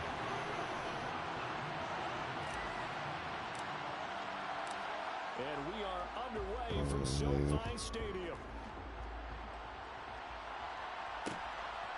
From a couple yards deep, he'll bring it out of the end zone. And he will be brought down here inside the 20. Good coverage as he's dropped at the 17.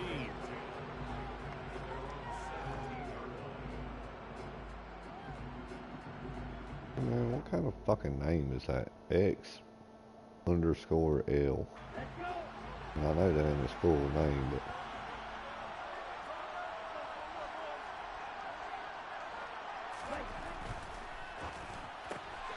This a quick pass to Davis. That's good. The completion there for 7 yards, and it's second down. With these run I'm gonna try to not switch around as much, Beast. Or try, you know what I mean? Try and let you switch first. Yeah, even coming in third in the discussion, sometimes that means he really should be first because all you want to do is get the ball in their hands. What is he doing, man? Big plays downfield. Just not a whole lot of room to operate there on that carry. No, not at all. They did a really nice job staying in their proper places and not allowing any lanes to open You up. need to go do the. I mean, and I probably need to go refresh on it with them little trails. Tell you how to do that shit. They give to Mixon to try to pick it up. Oh, he's got a little daylight. And he's going to get this all the way down to the Cowboys 30. 46 yards rushing for now as he has started this wild card run with a flourish. Great run there, but it looked like they were going to have it. Yeah, I'm trying to, He was able to you push know, through. They didn't wrap up I don't defensively. know. No, they didn't. All credit to the runner for making it happen. If we both switch at the same time, it might fuck us up. You know what I'm saying? When they watch this on tape, they're not going to be real happy with themselves. They had a great opportunity that they let slip through their hands. And nothing much materializing there on the first down run. He'll get a couple, and that's it. That's a good play by the guys on the defensive side of the ball. Held them to a gain of 2. And that changes the playbook a little bit now for the guy calling plays. 2nd and 8. Now he's got to probably think about going to the air instead of maybe staying with the ground game. And he's brought down, but not before he reaches the 8-yard line. One of our dudes got killed out there, man. They've taken this opening kickoff and marched it right down the field Number defensively. 7's little bucket crying ass. What the fuck is that? Because my admiration is for the guys moving the ball right now. They know what they're doing. Their plan is working. But I flip it over and watch and say, okay, what are you going to do to change things Jesus up? Christ, And man. he'll take it into the end zone for a touchdown. Oh. An 8-yard I touchdown. mean, look, there wasn't nobody We'll in start position. first here in this wild card matchup.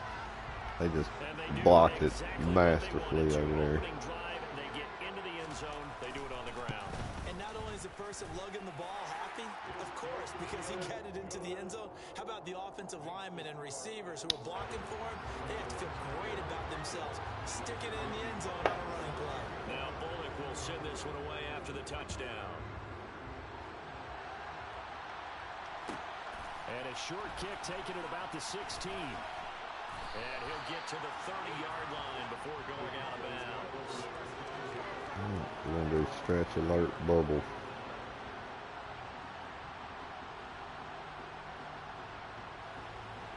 Bubble screens.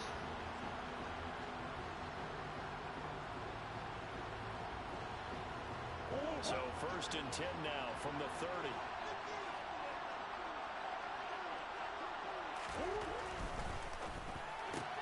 He'll get that out wide to Waddle. The result here, a pickup of 8. Leaves him with 2 to go on 2nd down.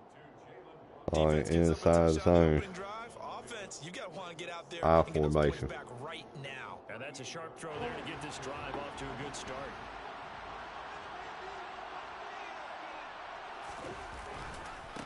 First carry of the game for Christian McCaffrey.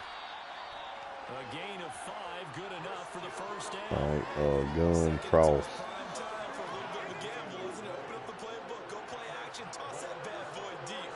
But in this situation, go ahead and give it to your back. Let him pick up a first down, keep the sticks moving. Murray's throw into the hands of Pitts here. And they're going to get this up to midfield. That's a statement of Brits this offense. Drag alert out to the tight end. looking. He's unable to use his size to break off much more yardage after the catch, but still Going an to the effective halfback. gain nonetheless. Now a give right side McCaffrey. Dang, he's still going. And they'll get him down as he's inside the 40. He got staggered. 11 yards and a Cowboy first down. Fuck. If they can All right, execute the run halfback pass option like that, dive. it puts the defense in a really, Weak. really tough spot. The running ability of Kyler Murray makes defensive coordinators and players crazy because essentially now you have an extra running back there. So if he keeps it, you've got a problem. If he hands it inside, you're probably not ready for it because you have all your focus back on Got a couple yards. Start of the second quarter, and it's the Cowboys in possession as they've got a 2nd and 8 forthcoming. Brits alert smoke.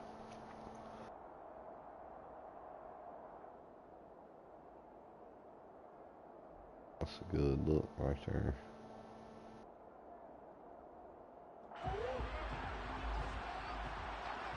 Alright, we're going halfback.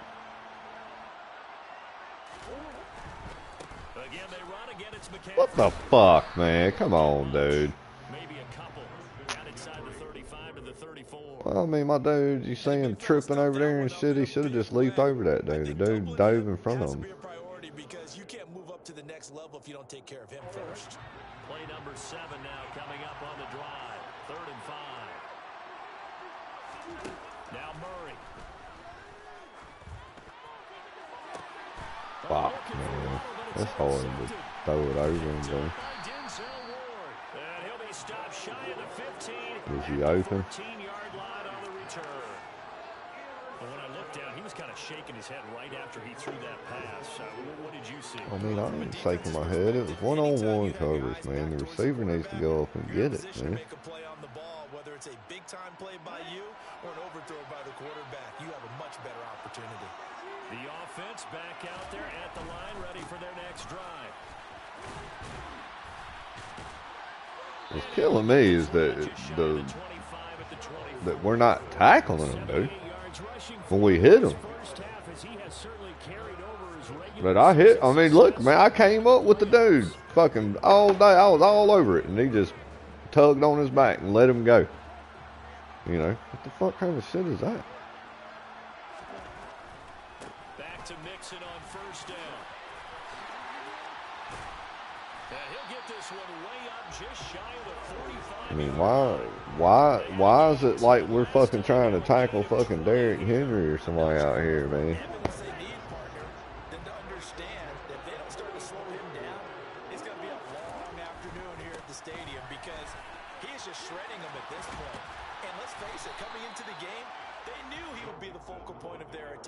This is going to take an 11-man unit on the defensive side to start making plays. 8 yards the tally on that first down run. Here's 2nd and 2. Running left, it's Mixon. And for one of the first times tonight, he's going to be held up at the line of scrimmage. He got maybe a half yard at most, but officially they'll be left with a 3rd and 2.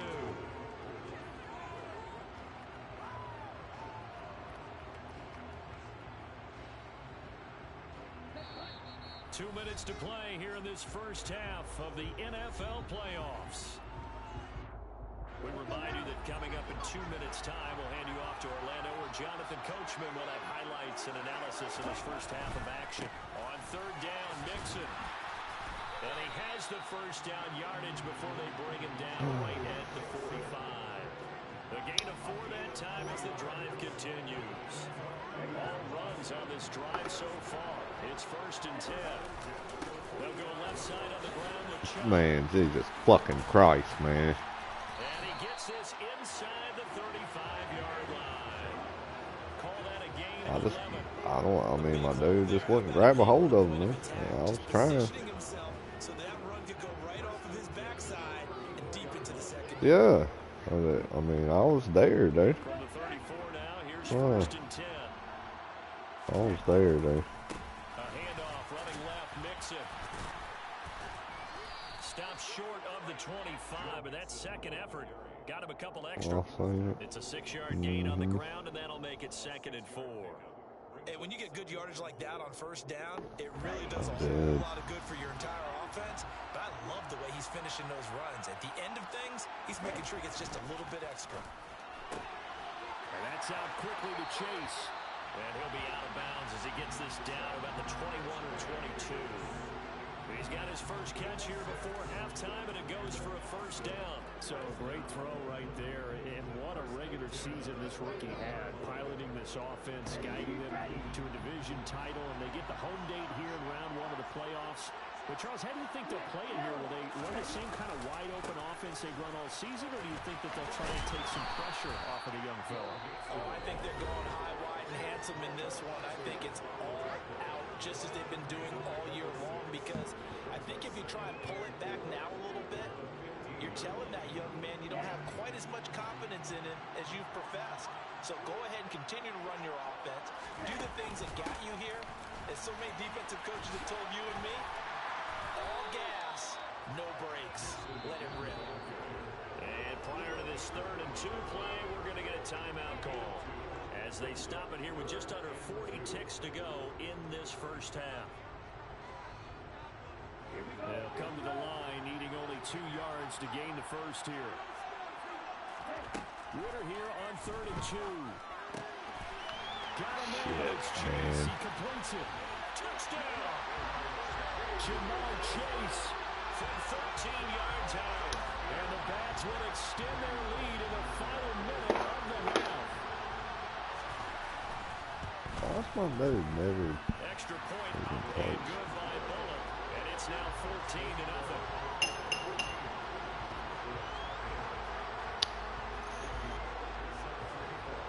Now Bullock will send this one away after the touchdown. Fields this way up at the 17.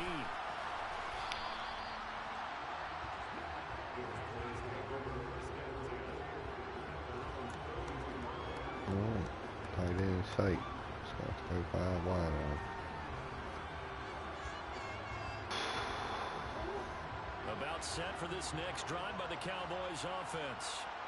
They're certainly in need of some kind of points here before the end of the half. A field goal or something, being shut out right now. Why'd you fucking stop, man? God damn it, dude. Set up shop at the 32-yard line. Well, Charles, they're so close to halftime there. You throw the interception. Not only that, you do give it to them in plus territory as well. Yeah, they were pushing real hard to try and get something more on the board on their side of the ledger right before the half. Looking at it with 20/20 hindsight, though, might have been better to hand it off a few times, hoping to get something to break instead of putting the ball in the air and, of course, putting the ball in jeopardy. Flush to his right. And that is incomplete. So 17 seconds now on the clock here. Oh, I saw this one with defensive eyes because even as he escaped the pocket and bought time, the coverage stayed tight. Nothing broke down. Throwing it away, that was his only option.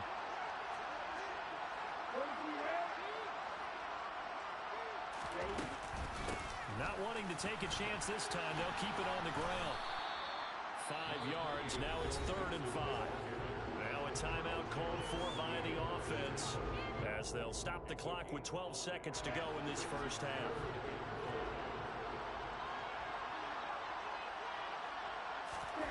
Off the play fake, it's Ritter. He will find his Dang it. chase complete. And they'll get this well past midfield before being stopped just before. I mean, this motherfucker ain't through but one goddamn incompletion. The second quarter. This is the NFL, and it's He's on EA 4 Sports. 5 over there, B.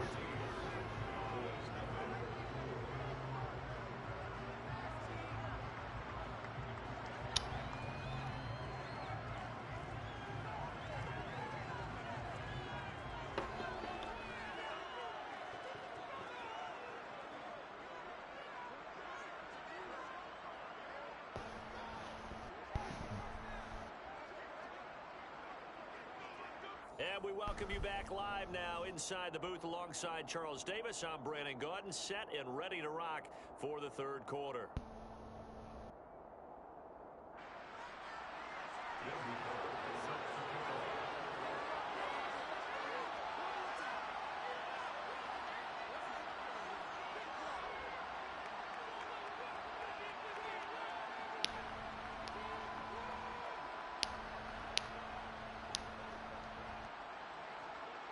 It's the Cowboys who get the football first, and they trail here as well as we resume action in the third quarter. Fields this way up at the 17. And a nice return sets him up pretty good here right at the 30-yard line.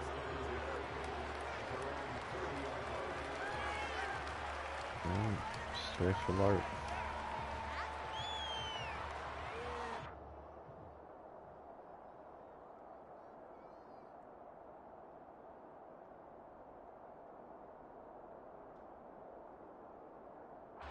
About set for this next drive by the Cowboys offense.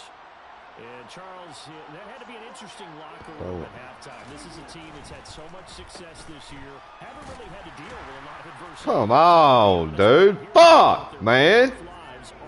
How these motherfuckers, man, just, they ain't anywhere near you. They grabbing a hold of your ass. There ain't no breaking tackles. Adversity that they're seeing right now, because I think this is a team that has to look to lean on the veterans at this point. We know we're better than this. We've proved it all season. Let them disseminate that confidence through the locker room. Look at this shit, dude. It'll be an important one for them to get more Damn, confidence dude. moving forward. A yard in the wrong direction makes third down tougher. Third down and 9. This defense is just flat getting after it. They have not given up much of anything in the run game. Case in point right there. This is like this.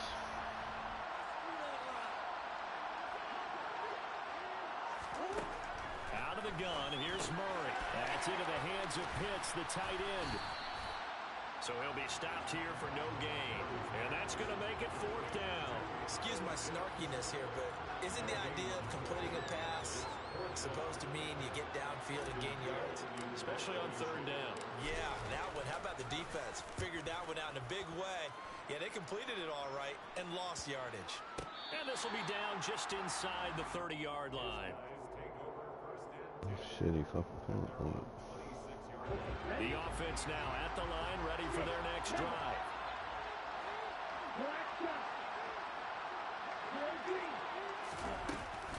Here's Joe Mixon as they start on the This ain't ground. nobody over there, man.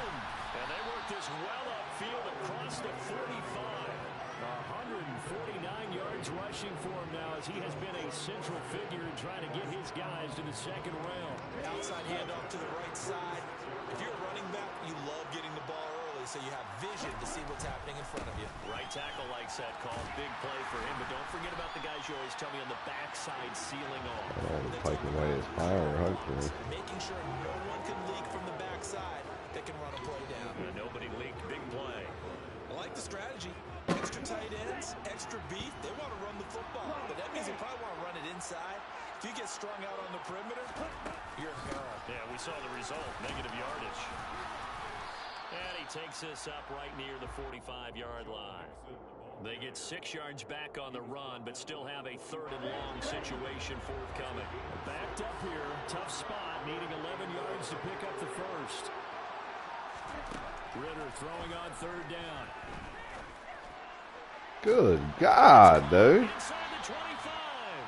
And he'll be touched down here, but not before he does pick up the first.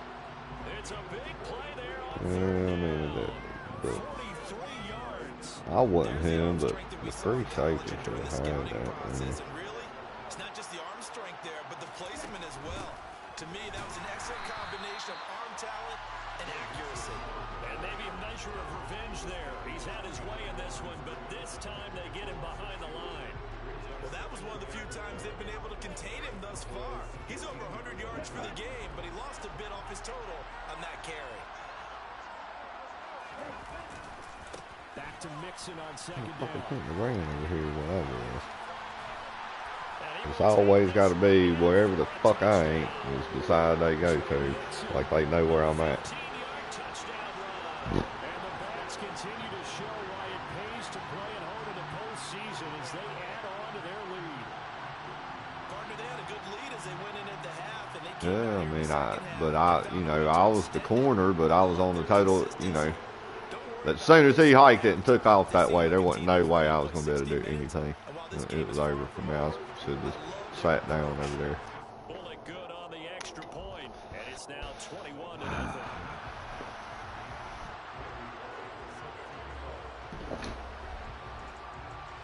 Now Bullock will send this one away after the touchdown. short kick taken at about the 16. And they will wrangle him down a couple yards shy of the 30. Oh, man, the fucking interceptions. All right, Z spot. About set for this next drive by the Cowboys offense. And it's cover 4. We bring the strong safety up. This game, Charles, if they're going to try to pull off an impressive comeback, it has to start right here, right now. Yeah, now they've got a final chance to get out of this situation, but they also understand they've got to move the ball and move it fast. In addition, they need to save as much time so they can get 2 more possessions. You don't always expect tight ends to be like big in cover terms 4. of run after the catch, but after that play, They're playing way back. Now they're bumping. that's putting that stereotype right on its Where ear. are you at? Okay. Fuck. You're watching the NFL playoffs on EA Sports. You are watching Madden Ultimate Team 7, on 7, EA Sports. 0, 0, 0. And I've turned it over twice. We're going to do a halfback draw.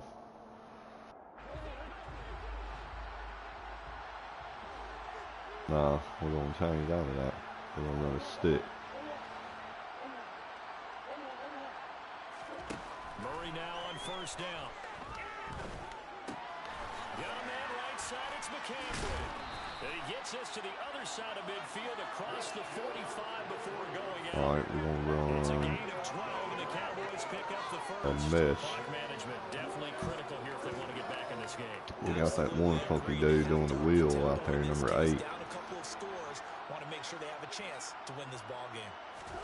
Throwing on first down is Murray. That's complete. Terry McLaurin with it.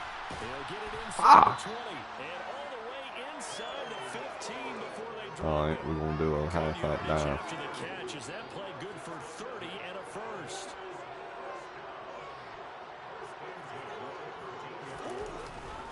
Up the gut, McCaffrey. And he'll get this one down to about the 10-yard line. We'll do a slant. Gain of 3, second down.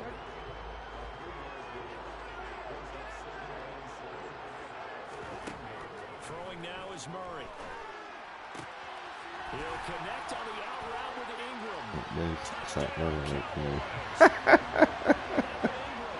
From 10 yards. The Cowboys are finally into the end zone here in this fourth quarter. On is Mason Crosby for the point after. Yeah, I don't know how to dive. Otis said hold down L2. Cut the lead to 21-7.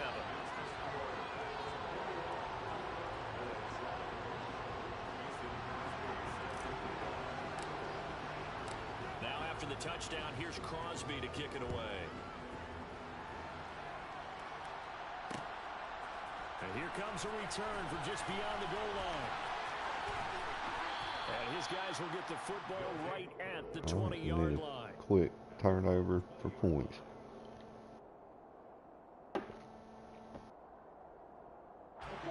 The offense back out there at the line, ready for their next drive.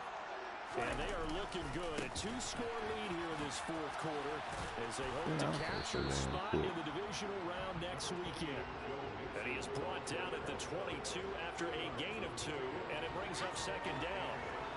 You know, I was going to ask you, maybe they should surprise and pass the ball, but where they're at on the field, I think keep it on the ground, right? I like where you're going with this one because field position is going to determine these play calls.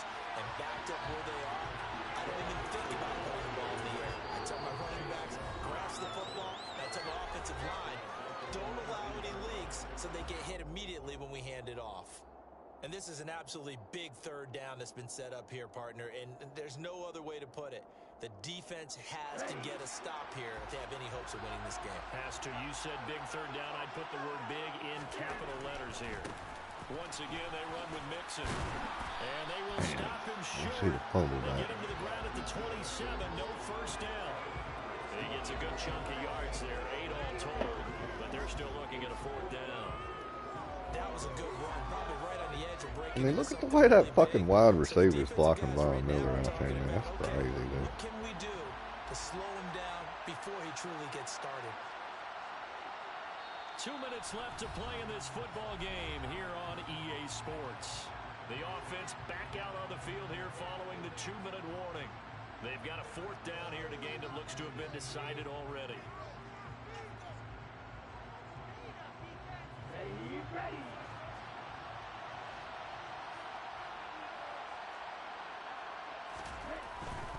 They run for it with Mixon.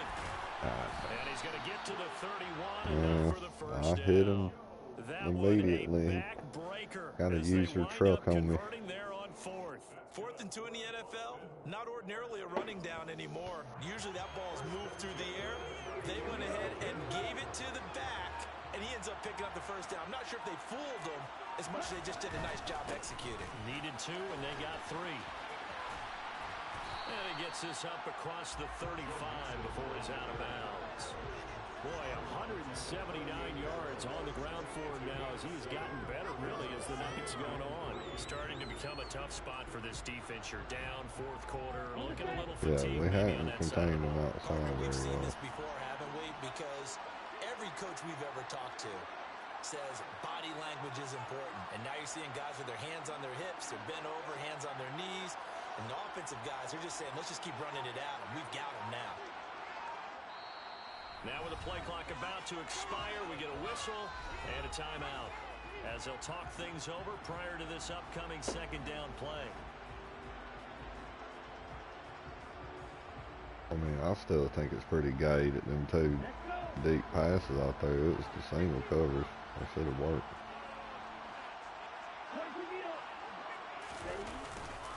Inside handoff to Mixon and to the 42-yard line here and brought down there. 4 yards. That would have been the difference in the game in 2 picks. I have to chuckle to myself a little bit, Brandon, because right now I could be in that huddle with that offensive line, and I know exactly what they're saying. If you call a pass play here, we're going to call timeout. Run the football. We've got control of this thing. Get in behind us and let's go. Their time to shine. Really nice effort and an even nicer stop from Marcus May there. The Cowboys going to use their 2nd timeout now as they get the stoppage with a little over 50 seconds left to go in the game.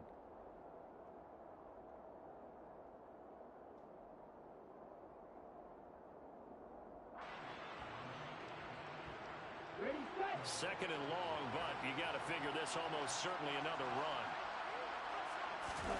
That one looks like he'll throw here.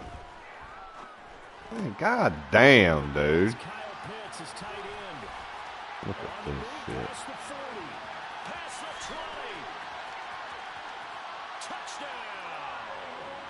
Kyle Pitts, 60 I slid up in there and hit some of them probably, but I mean, I should have had the quarterback. He shouldn't have got the fucking ball off. Through the air for them, and for this rookie quarterback at the helm, he has put them in a great position, Charles, to get the victory in this one. He's absolutely taken charge. Every touchdown for them is come via his arm. 0 rushing touchdowns, no special teams, no defensive scores.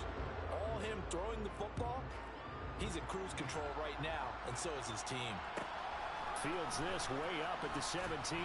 And able to take it past the 25 and up to the 28-yard line. All right, drive, flood. Oh.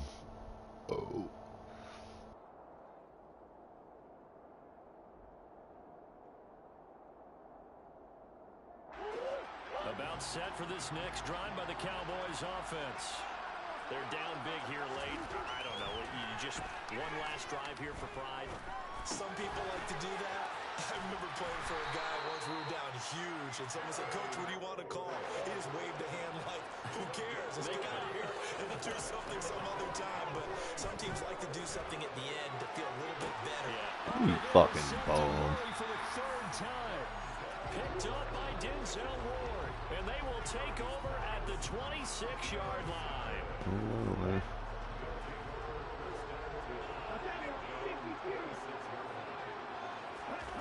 Going play action. Ritter.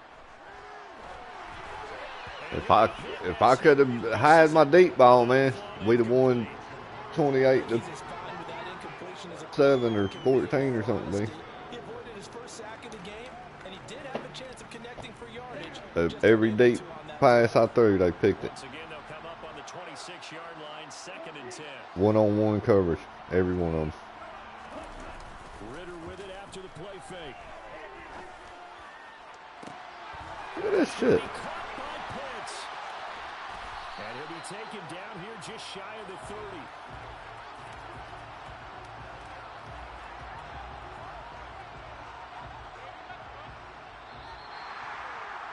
It's hard to find solace on one side when the season ends. Some Batman, Joe Mixon. That Mixon's probably fucking 89 or something. I would imagine the post-game locker room speech, it'll have a pretty positive spin.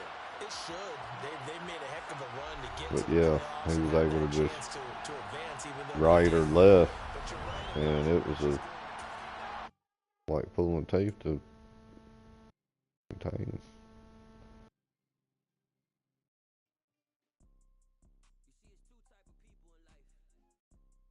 I was trying. I don't even know who their quarterback was. Motherfucker ain't throw but 6-7 passes, huh?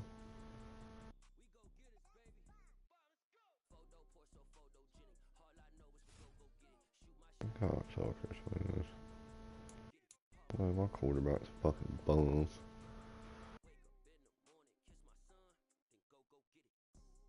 Oh, 0-1, man. We going again.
What you doing over there, Almy?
That sounds like something I'll be doing.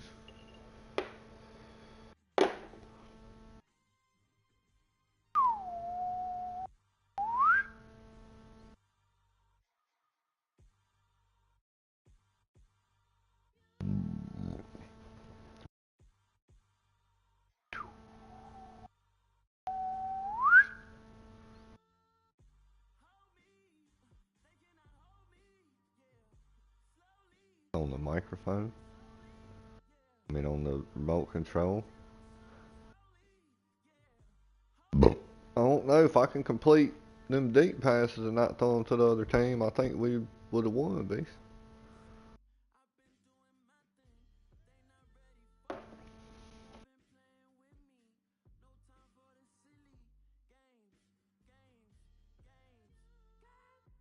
Oh, I didn't hear none of that, except for I'd have been pissed.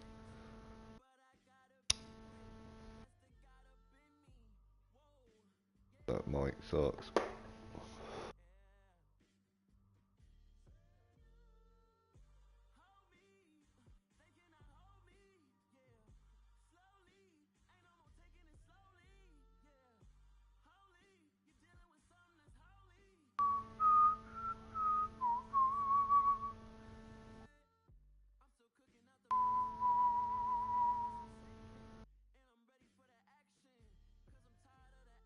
Still got the electric guitar bass.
No.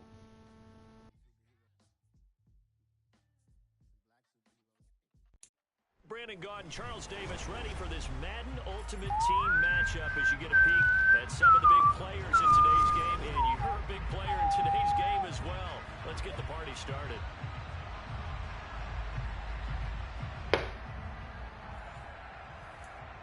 Jump on! Smoking the ganja! Big up! Kingston Pust!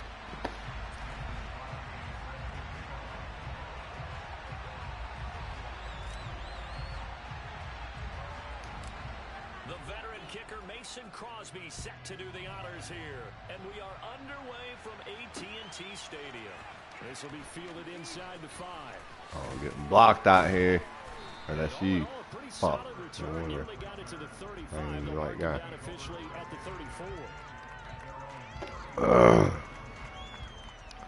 Fucking Dornell over there. And Sean.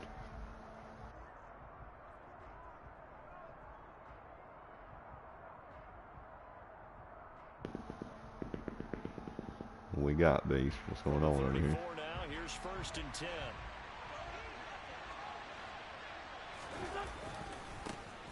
They start on the ground here at Sanders. And he'll be taken down right around the 34 after a pickup of only a yard.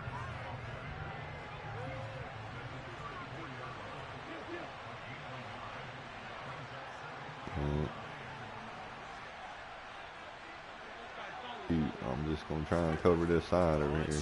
QB contain on that guy. He'll get this complete to Cooper Kupp.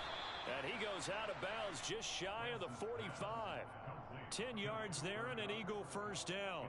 But one of the ways that quarterbacks keep all the receivers alive in a play, never lock in on any one guy. Make sure you keep your eyes moving, scan the field. And here he finds the open guy for a nice pickup.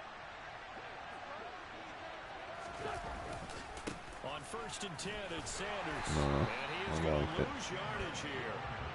Cause he can't. His run was to my side. They'll go again with Sanders. That's all right though, man. Into Cowboy territory.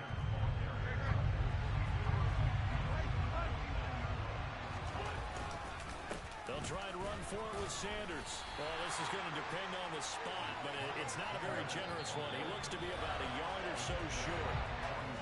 And now a timeout called by the Cowboys defense. They'll have 2 remaining as we step aside here in this first quarter.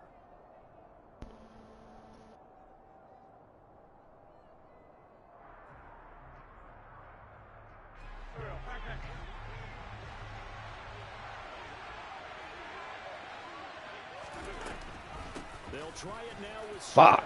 I couldn't get to him. And he is into the end zone. Touchdown. I mean, I got took out immediately. DeAndre Swift. But I had to at least give some kind of credence to the pass, you know. With 6 points.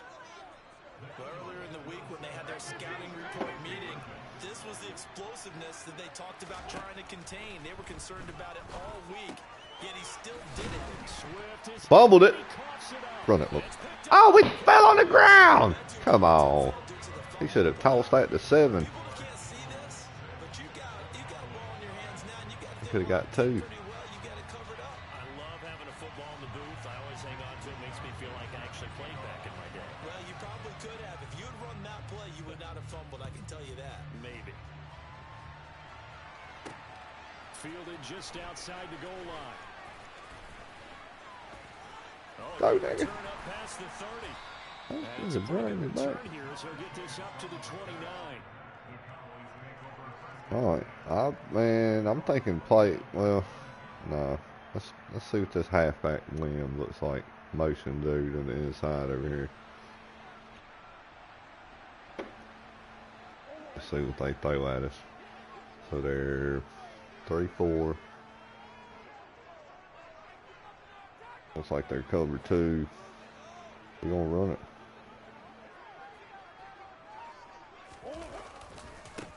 They start on the ground with McCaffrey. Get up off me, bitch. He stopped near the 35 at the 34. All right. We got this spot play, man. We'll see. Gave up a significant run, 6 yards, and now you're saying to yourself, They're still how do we 3-4. stop them, and do I have enough confidence to make a play? All right.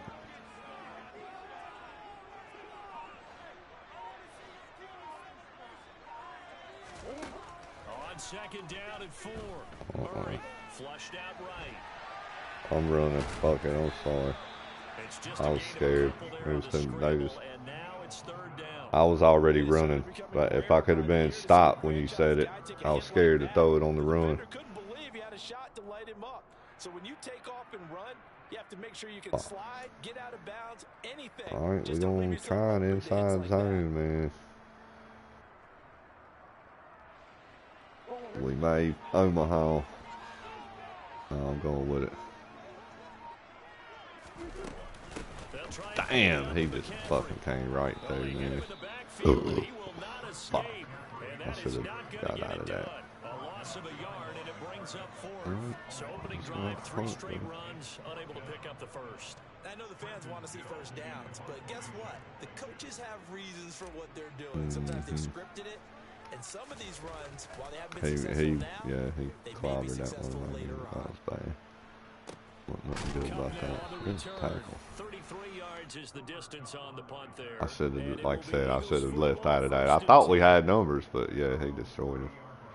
The Eagles offense set to begin their next drive. They have to be thrilled with that first drive. They got him the touchdown. Now they'll be looking to make it a 2-score advantage here on the road. Pick! Oh my fucking God, dude.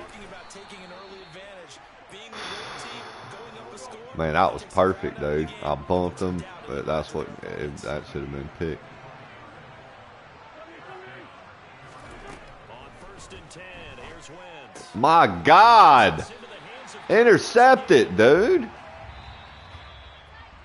He went back at it, man. He seen it because he realized he fucked up when I was over there. But goddamn, man, why can't I run in front of him and pick it off?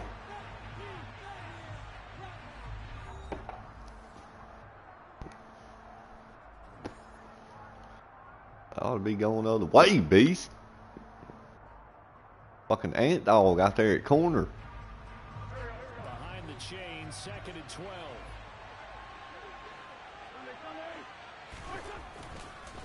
Wentz on the give to Sanders. And a pretty big hole as he's down to about the 40.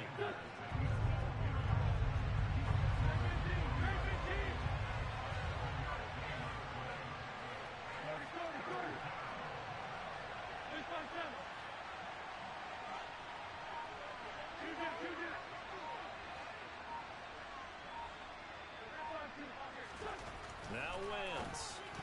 Man, Jesus, Louises. That's not the first time they've gone his way on this drive, and they were obviously keyed into it because they were there to help break that pass up.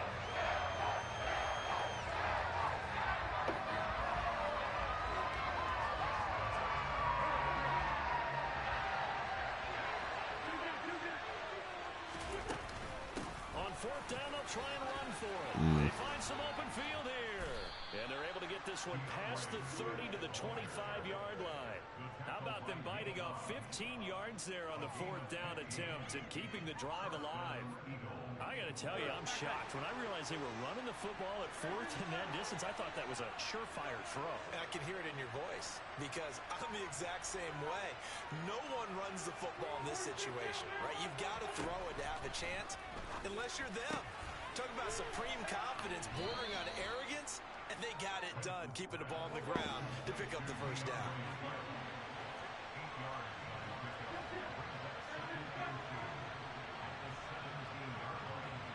That F will fucking cover the guy. Man. This will be caught just inside the 10. They don't need to run another play here before the 2-minute warning. Let's see if they do it anyway. Here's Swift. And the big boys up front, they're going to stop him right at the line. The Cowboys going to use their 2nd timeout now. That's their 2nd, so they'll have 1 remaining here in this 2nd quarter. We'll be right back.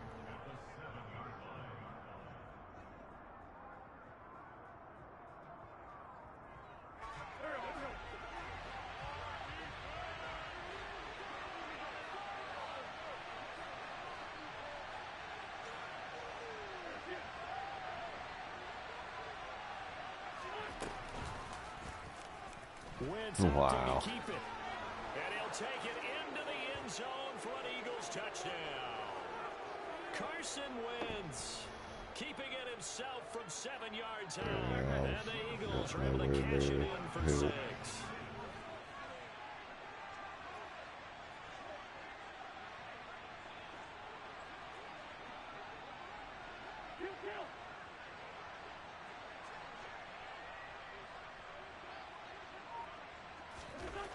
Wentz going to look to throw.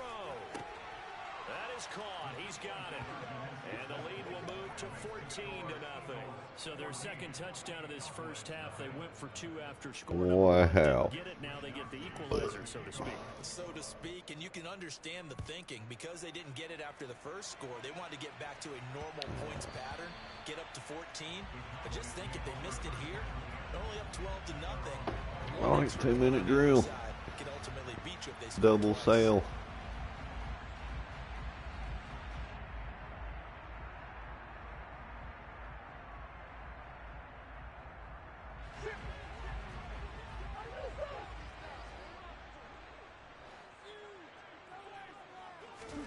On 1st and 10, here's Murray. That's complete to his receiver, McLaurin. He'll be dropped after a gain of about 6 across the 30 to the 31. Well, it's time for them to be good teammates right here. And what I mean by that is possess the ball for a little while. Get at least 2 first downs. Give their defense a chance to settle down a little bit after they give up a touchdown. Looking to throw again on 2nd down. Murray. Ah, I threw that late. God fucking damn it. Zach Cunningham with a pick. Son of a fucking bitch, man. And he takes this I seen you fucking standing there all wide open. And the Eagles defense gets a pick 6 TD. Well, the way things have been going in this one, Charles, it was only a matter of time before this defense got involved and made a big play. Should not have thrown it. And that's what I did. And fucking damn it, man. So amazing about it. You mentioned this large lead. How's this their first takeaway of the game? And what a spectacular one it was. Adding to the lead, Yeah, I mean, showing I the just true shouldn't have thrown dominance, it. and you're exactly right. We're still in the first half. Then pulled the Cameron out there and was running around and shit. I should have just kept fucking running. So the 2-point conversion trend continues. That probably cost us the game there. They've attempted them after all 3 touchdowns, CD, and converted now 2 of them. They're not just dipping their toe in the water, are they? I mean, they're committed to going for 2 points, and 2 out of 3, now with a 22-0 lead. In a sense, they're a little bit ahead of the curve, because normally it would be 21, wouldn't it? And with the way their defense is playing, I don't know if it matters if they Fuck, do convert any of these. They just tight end sailed bullshit. The Dallas offense here set to begin Fucking the all drive. momentum's gone. CD, you kind of feel like they're in a bit of a danger zone right here because now you're down 3 scores, and I know we're in the first half, but the way this offense hasn't been able to generate anything, you feel like they probably need to get something going on this drive, right? Yeah, and sometimes I overuse I'm gonna do the halfback to block. But I think this has to be the possession where they come up with an answer, because only a few teams in league history have ever come back from a 4-score deficit. If they don't score here, that's what they could be facing. Man, pass interference, man. Throw on 1st down there, but it's incomplete. To this point, I've been impressed with the work They defensively. was beating your ass out there. I was watching it. And there's another example. You should have squirted out of there, and you didn't.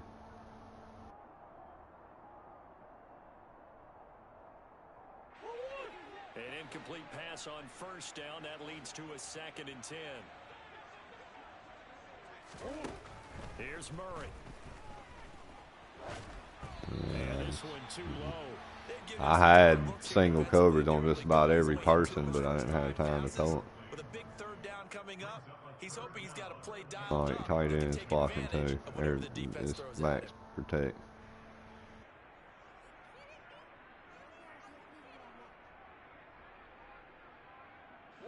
Now they face a 3rd and 10 after back-to-back incompletions. Murray going to throw. Yeah, it was a bullet pass. This is intercepted.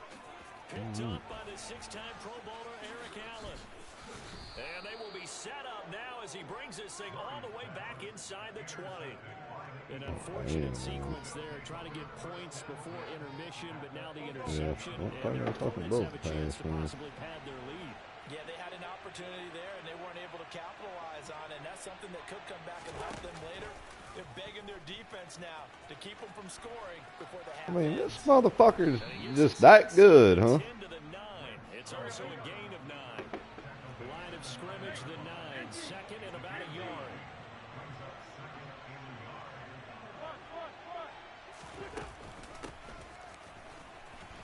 Oh, he's hit. He lost the football. Put it on the carpet. And the offense will hold on to this one right at the 5-yard line. Lucky there.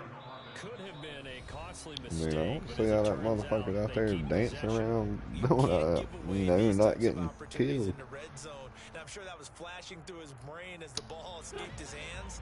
Fortunately for him, able to get picked up by his team, fumble recovered. They still have an opportunity deep in the red zone. On 1st and 10, it's Swift. And he is into the end zone. Touchdown, Philadelphia. DeAndre Swift. Yeah, I mean, I ain't fucking scoring us no points over here, so, and I done turned the goddamn ball over twice. Just before halftime.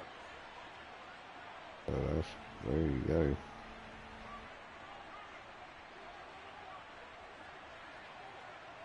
I like the ball, you fucking pussy motherfucker. to throw.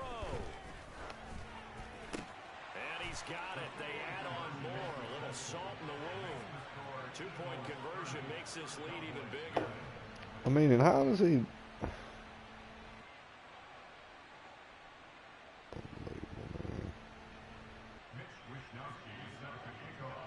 I mean, I was back there, but dude, I stopped him and made that dude ran all the way over there from the corner and ran that route, dude. And nobody had even got near that quarterback. There you go. He's at the 40, the 20, and he'll bring it back all the way. Touchdown, Cowboys! I'm not sure that they have illusions Good job. right now of, okay, we're going to score 8 times in a row and we're going to be terrific. But to get one, that was huge for them. That has to feel much better right now. And you do have, we're still in the first half. You do have the entire second half. There's something about that goose egg that just looked bad on that board, but now they broke it. Yeah, broken through. Can they maintain the pace? We'll see as we go along. Extra point up and good by Crosby. And that will shave a bit off the lead as it's down to a 23-point game. And here comes a return from a few steps into the end zone. And he'll be stopped right around where he would have been had he gone down to a knee, maybe a yard shy of there at the 24.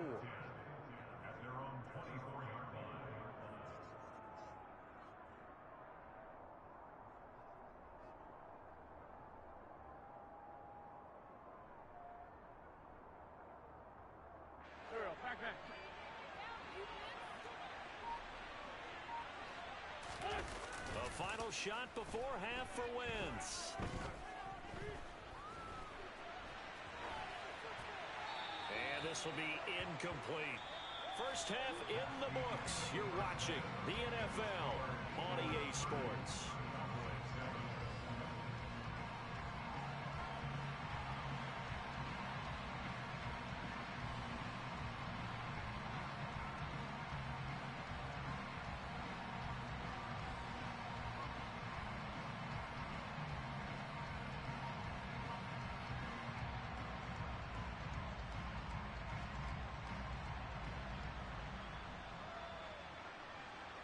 Welcome back. Charles and I settled into the booth, ready for quarter number 3. Well, we just need to get 23 unanswered points to tie it.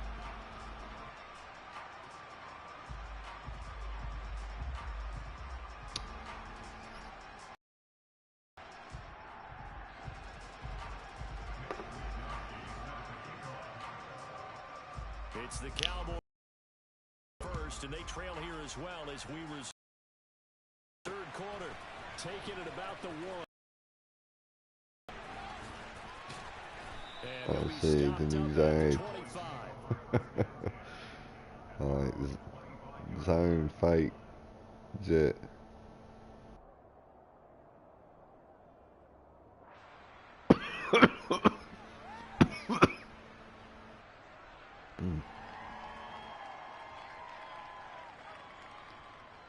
About set for this next drive by the Cowboys offense.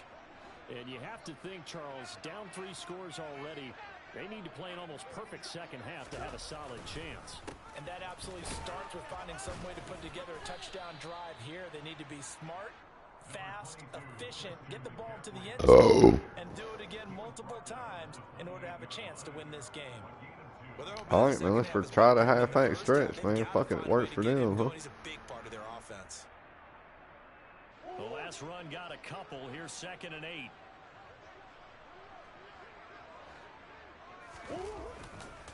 Again, they run. Again, it's McCaffrey. Looking for a seam, but finding none. He'll get back to the line of scrimmage, and that's it. You're going to do a Y option wheel. To show for it. Well done to sniff that out defensively. He had it diagnosed pretty quickly. I'm a flip this place. Made the play, and he couldn't even get going moving the football. I don't know. It's like cover 3 or cover 1 or something. It looks like. Here's Murray. Throw over the middle. Bah. Caught here by Pitts. Um. He's gonna come Yeah, I don't. Like I said, it looked like cover 3 or cover. I'm fake on it. It looked like cover 3 or 1. Same shit they was in there. Preventing him from getting to the sticks. Out now comes the Cowboys punter as he'll punt it away for the second time. And now the up man has it. Look at this fag, man. Motherfucker, dude.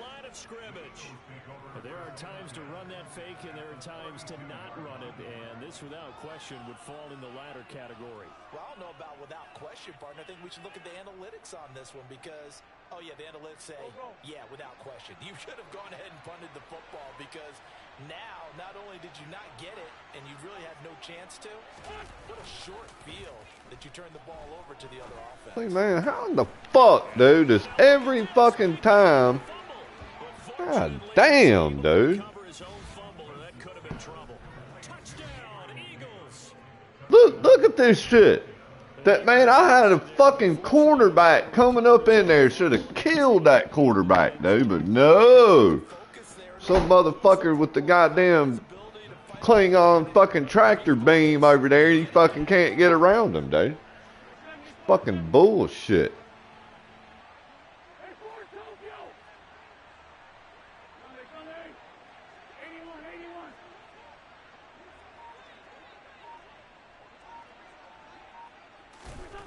Try and throw for it. God fucking damn it, dude. Not sure about the need to go for it. They get it and extend this lead out even further. I mean, we were getting beat 30 to fucking 7.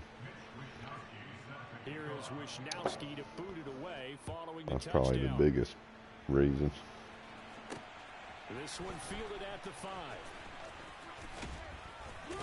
Don't go backwards, nigga. And he had no room to run as he's tackled down inside the 20. The Cowboys make over first and 10 at their own 18-yard line.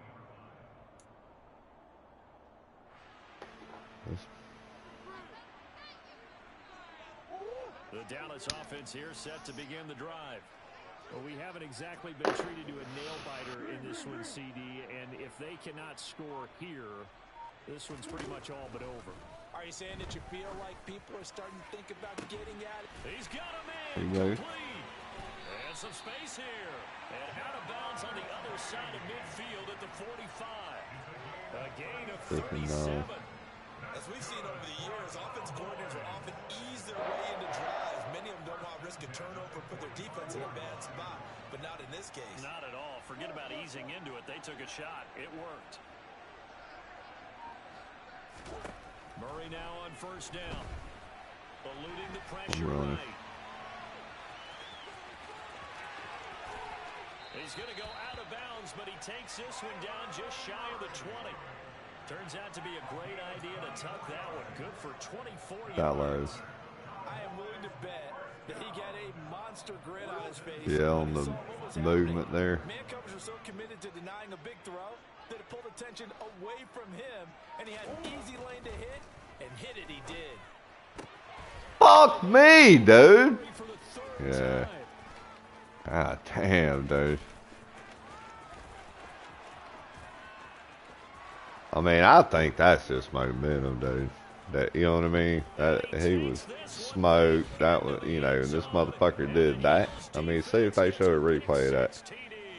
That I had inside. Already ugly, and now it's just kind of becoming a feast on the defensive side of the football.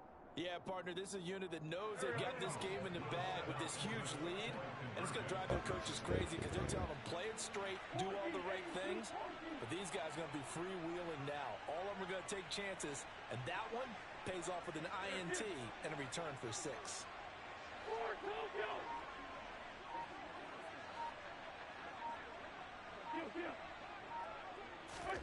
So after the INT, here's Wentz. This is caught. Was he in? Yes. 2 points. But I guess when you're hot, you're hot. I mean, I would just go ahead and take the extra point and move on, but apparently they've got something to prove. Almost feels like something was said this week, and they wanted to make sure that they laid it on them in this game. So they'll get another shot on offense following that pick 6, and now the kick is away. They throw it all over us, but we can't do a goddamn thing. And a nice return sets him up pretty good here right at the 30-yard line. Everything they do is awesome, though. I don't know. Maybe their team's better, but so much for not turning the fucking ball over there. This next drive by the Cowboys offense. Well, we're still in the third quarter, so there's some time to kind of clean this up and make it look more respectable. Now, a win, that's probably gone out the window, Charles, but I don't know. Do you look at this as a time to just improve and maybe start my offense just sucks, dude. For real. If I had a better offense, we'd be better. McCaffrey ain't good. Murray ain't good. Chase is about the only one that's good. This one has turned out to be everyone's worst nightmare realized. And he'll be out of bounds across the 30-yard line. So 5 yards here. And the line's average at best. Here's Murray as he sets to throw it. See, how does he not fucking throw it by that guy, man? Picked up by Divine Diablo. And a terrific return as he takes this thing all the way down near the 20-yard line. This defense, Charles, coming up with another interception. They have really done an excellent job of locking up these receivers. Yeah, they're really on fire. They are actually doing what they talk about all the time, which is plastering. And I mean, and I, for the life of me, can't fucking run up in there and tackle nobody. It's like that shit don't exist. But they do it to fucking me. And they come up with a pick right there. Oh, he tries to force it in, and it's intercepted. Look, this Cooper Kupp's probably gonna catch me. He's at the 50. He's at the 30. Beast, where you at? Big turnover. Gah! Play of the quarter. So it'll be a change. You had to cut the back end guys off, man. I had him one-on-one.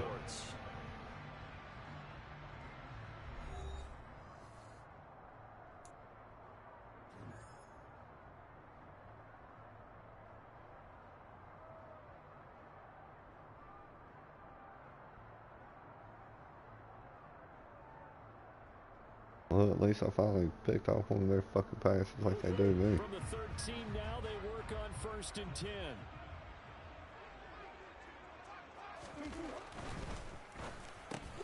Quick slant caught by Chase. That'll go for a gain of 7, and that will bring up 2nd down. Hard to believe his first catch of the game. Fake jet. Bottled him up. That's why they're well on their way to victory. Put your best cover guy on him. And Dude, we ought to be able to run it right through that. The game. Brackets, double, zone, man, you name it. Make sure he gets a lot of angles. And he is into the end zone for a Cowboy I touchdown. mean, he don't suck. I mean, but he's like a 83 or something. You know what I mean? He ain't the highest McCaffrey. And the Cowboys get a small And- measure of revenge as they cut into this 4th quarter deficit. And he's a small scat back type. You know what I mean? He ain't a power runner, dude. Crosby connects on the extra. So I mean, he has his advantages, Just a slight but bit more respectable here in the final quarter of play. he ain't as good as some. You know, like I think Beast Barry Sanders is better than him. Now after the touchdown, here's Crosby to kick it away. And then Beast has got like what is he, like 88 or 86 or something overall, Carson Wentz. And my Kyler Murray's like 82 or 83, you know. Officially, so a net gain of 1 there.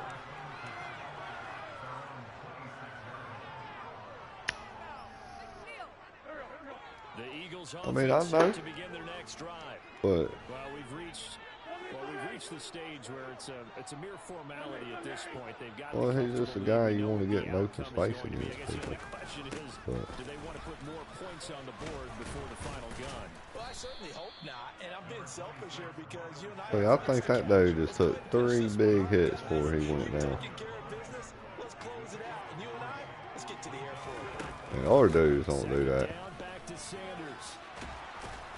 And he gets this And I one mean, shy of the inside 49. zone seems like 10 yards there and an Eagle first down. the play that everybody runs, because when we run it, they stop the fuck out of it, but they run it all over our ass.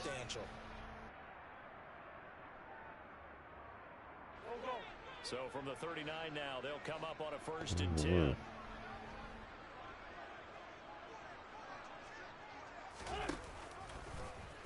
Wentz tucks it and runs. And he is going to lose yardage here. After the loss, they'll come up 2nd and 13.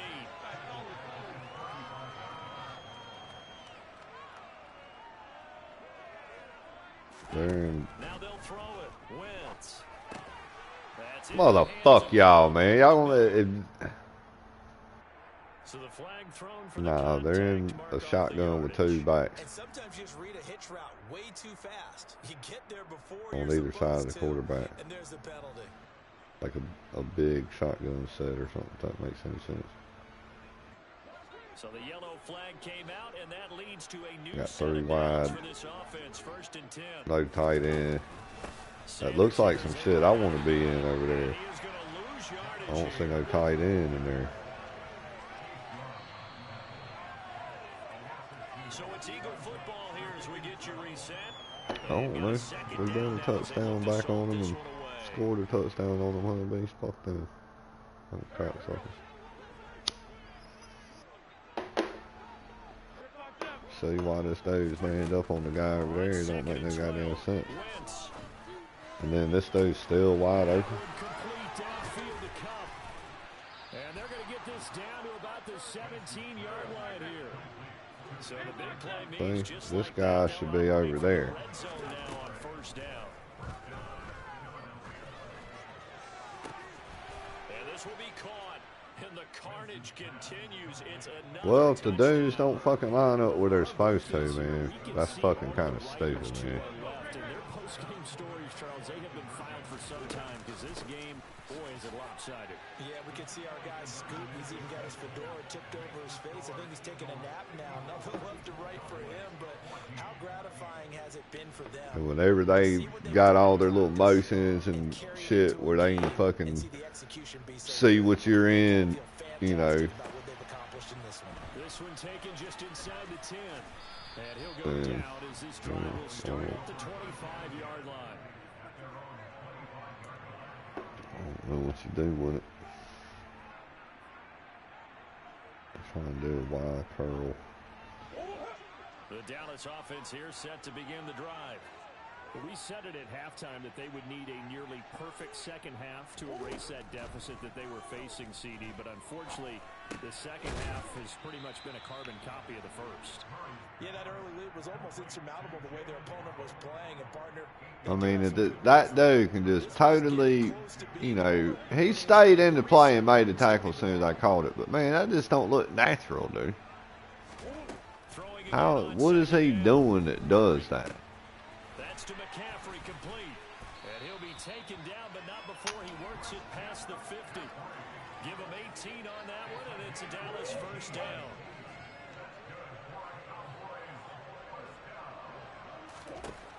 Shotgun now for Murray. Man, goddamn, man. He ain't even doing nothing, man. That dude, like, did next to nothing. And you can't fucking throw it around that bitch. Look up at the scoreboard. They just got to be thinking this one cannot get over fast enough. it certainly can't. And Fuck, also man. happens when you get this big of a deficit, you're supposed to make. See, that's the other thing, Beast, is that for some reason, But being down this big, you also take everybody else can throw it right past my motherfuckers, dude. But goddamn it, I can't throw it past nobody. You throw it around the motherfucker over there, they're gonna intercept it. But they throw it all right over my dude's heads and shit, and it's all fucking pretty. The fuck, man. And he'll be brought down just outside of the 30. Now another timeout called for by the offense.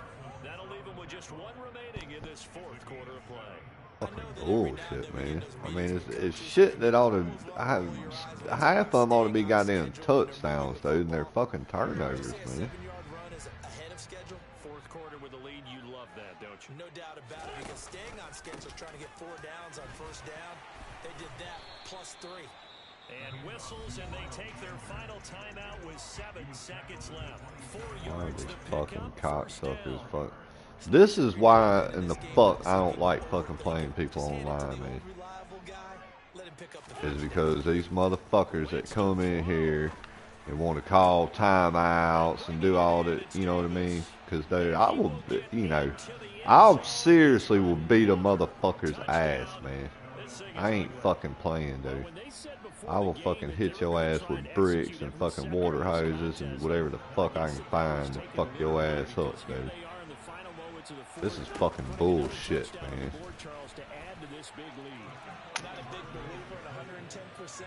It wasn't always this fucking bad, I don't think, dude. That everybody fucking does this shit. But we met all kind of cool motherfuckers, man, and met each other and met people that didn't do that bullshit all the time. So Albie and them bought the playbook. It's these motherfuckers don't know how to raise their fucking kids and beat their goddamn little bitch ass, though, for being little cheating fucking cocksuckers. They don't know how to beat fucking Zelda without using the cheat codes and shit, man. They're little stupid motherfuckers, man.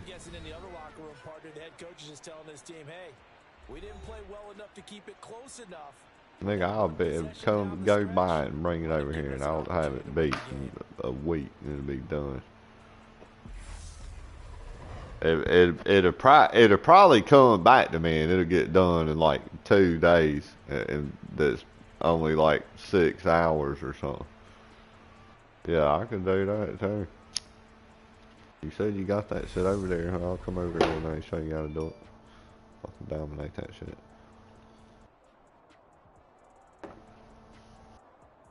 Like I said, I forget I don't know what the world record time is that they beat it in, but we could do it while we was sitting there and go through the whole game and beat it without dying.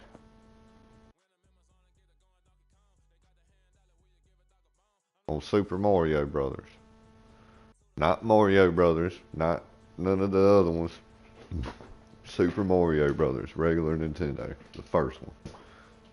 But it wasn't the first one. The first one was Mario Brothers, and it was like Donkey Kong. You went up the levels and shit. I could play that one though, but I wasn't as good at that one. And I wasn't as good at Donkey Kong, but I was okay at it.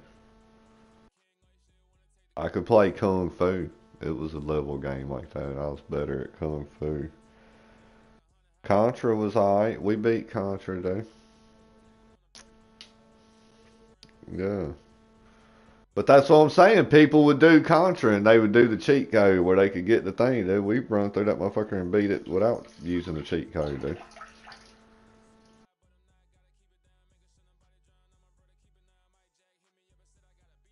Well, I mean, I did it, but I'm saying I could beat the motherfucker without. I didn't need no extra minute. I could beat it without dying. Either way, either way. I did both. I'm sure. But man,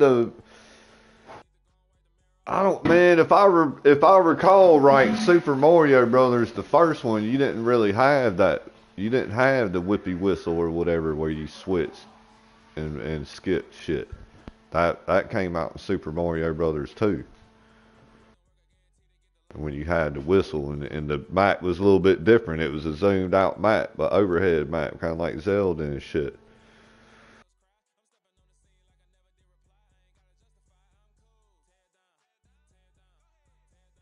Maybe so.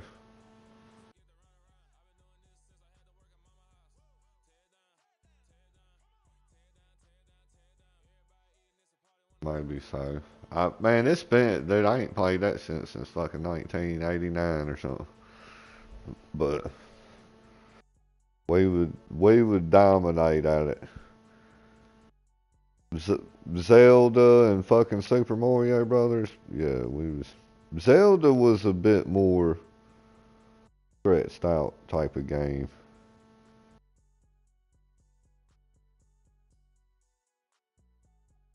There was tedious shit you had to do on Zelda.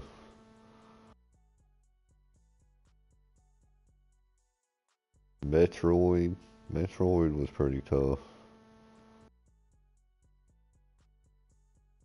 Yeah, I don't want to get beat like that again.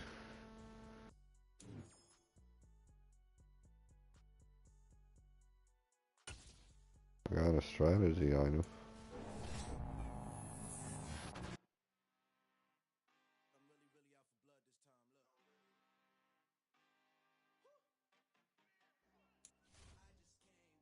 But that's what I'm saying, man. I mean, I don't know. You said you went back and played some of these, but to me, if I went back and played Super Mario Brothers, I would be like, man, I played this when I was a fucking little kid. I don't want to play this no more.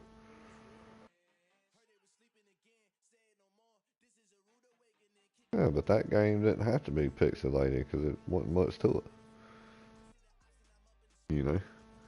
But and it was good for the time. That shit was awesome. I played the fuck out that shit.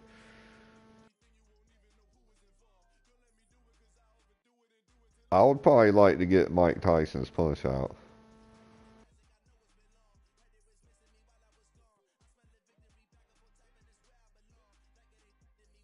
Yeah, I played them, but man, I'm telling you, that's when that started to get into Super. Remember, it was like Super Nintendo came out, and I don't think I ever had a Super Nintendo. Robbie McDonald had one, and we'd go down there and play and shit. But I didn't ever have the. I was Yeah, I got a Sega Genesis when we lived in Cabana, and I didn't have Nintendo. You know, I played Sonic, and there was fucking Echo the Dolphin.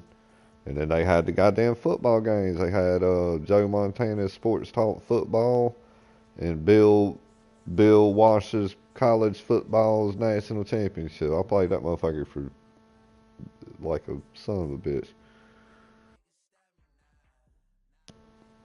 Then I got PlayStation. Yeah, I started. I had an Atari. What was it? The 2600, I think.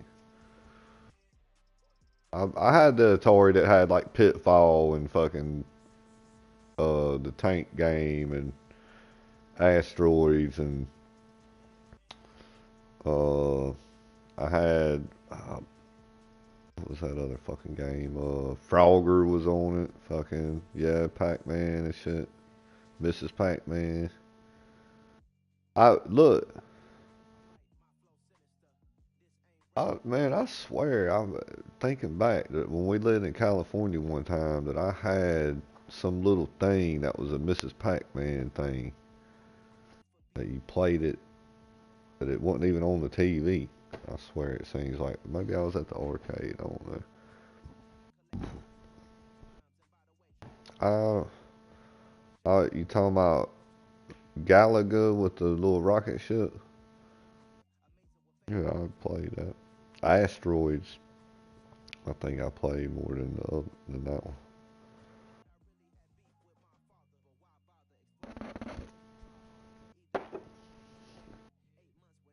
Like I said, Robbie had one, and I would be over there frequently, you know, but I didn't own that one.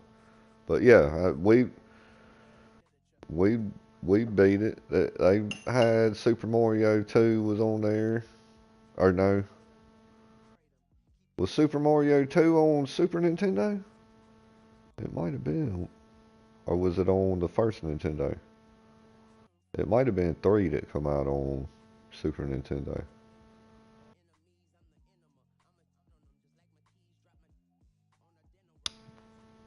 I'll please. Yeah, the first Zelda was good. Them ones that come out after that, I thought was stupid. I didn't like them. And we played Metal Gear on Nintendo. Solid Snake, old Snake Plissken, man. You ain't never watched any of that Escape from L.A. or Escape from New York with fucking Kurt Russell?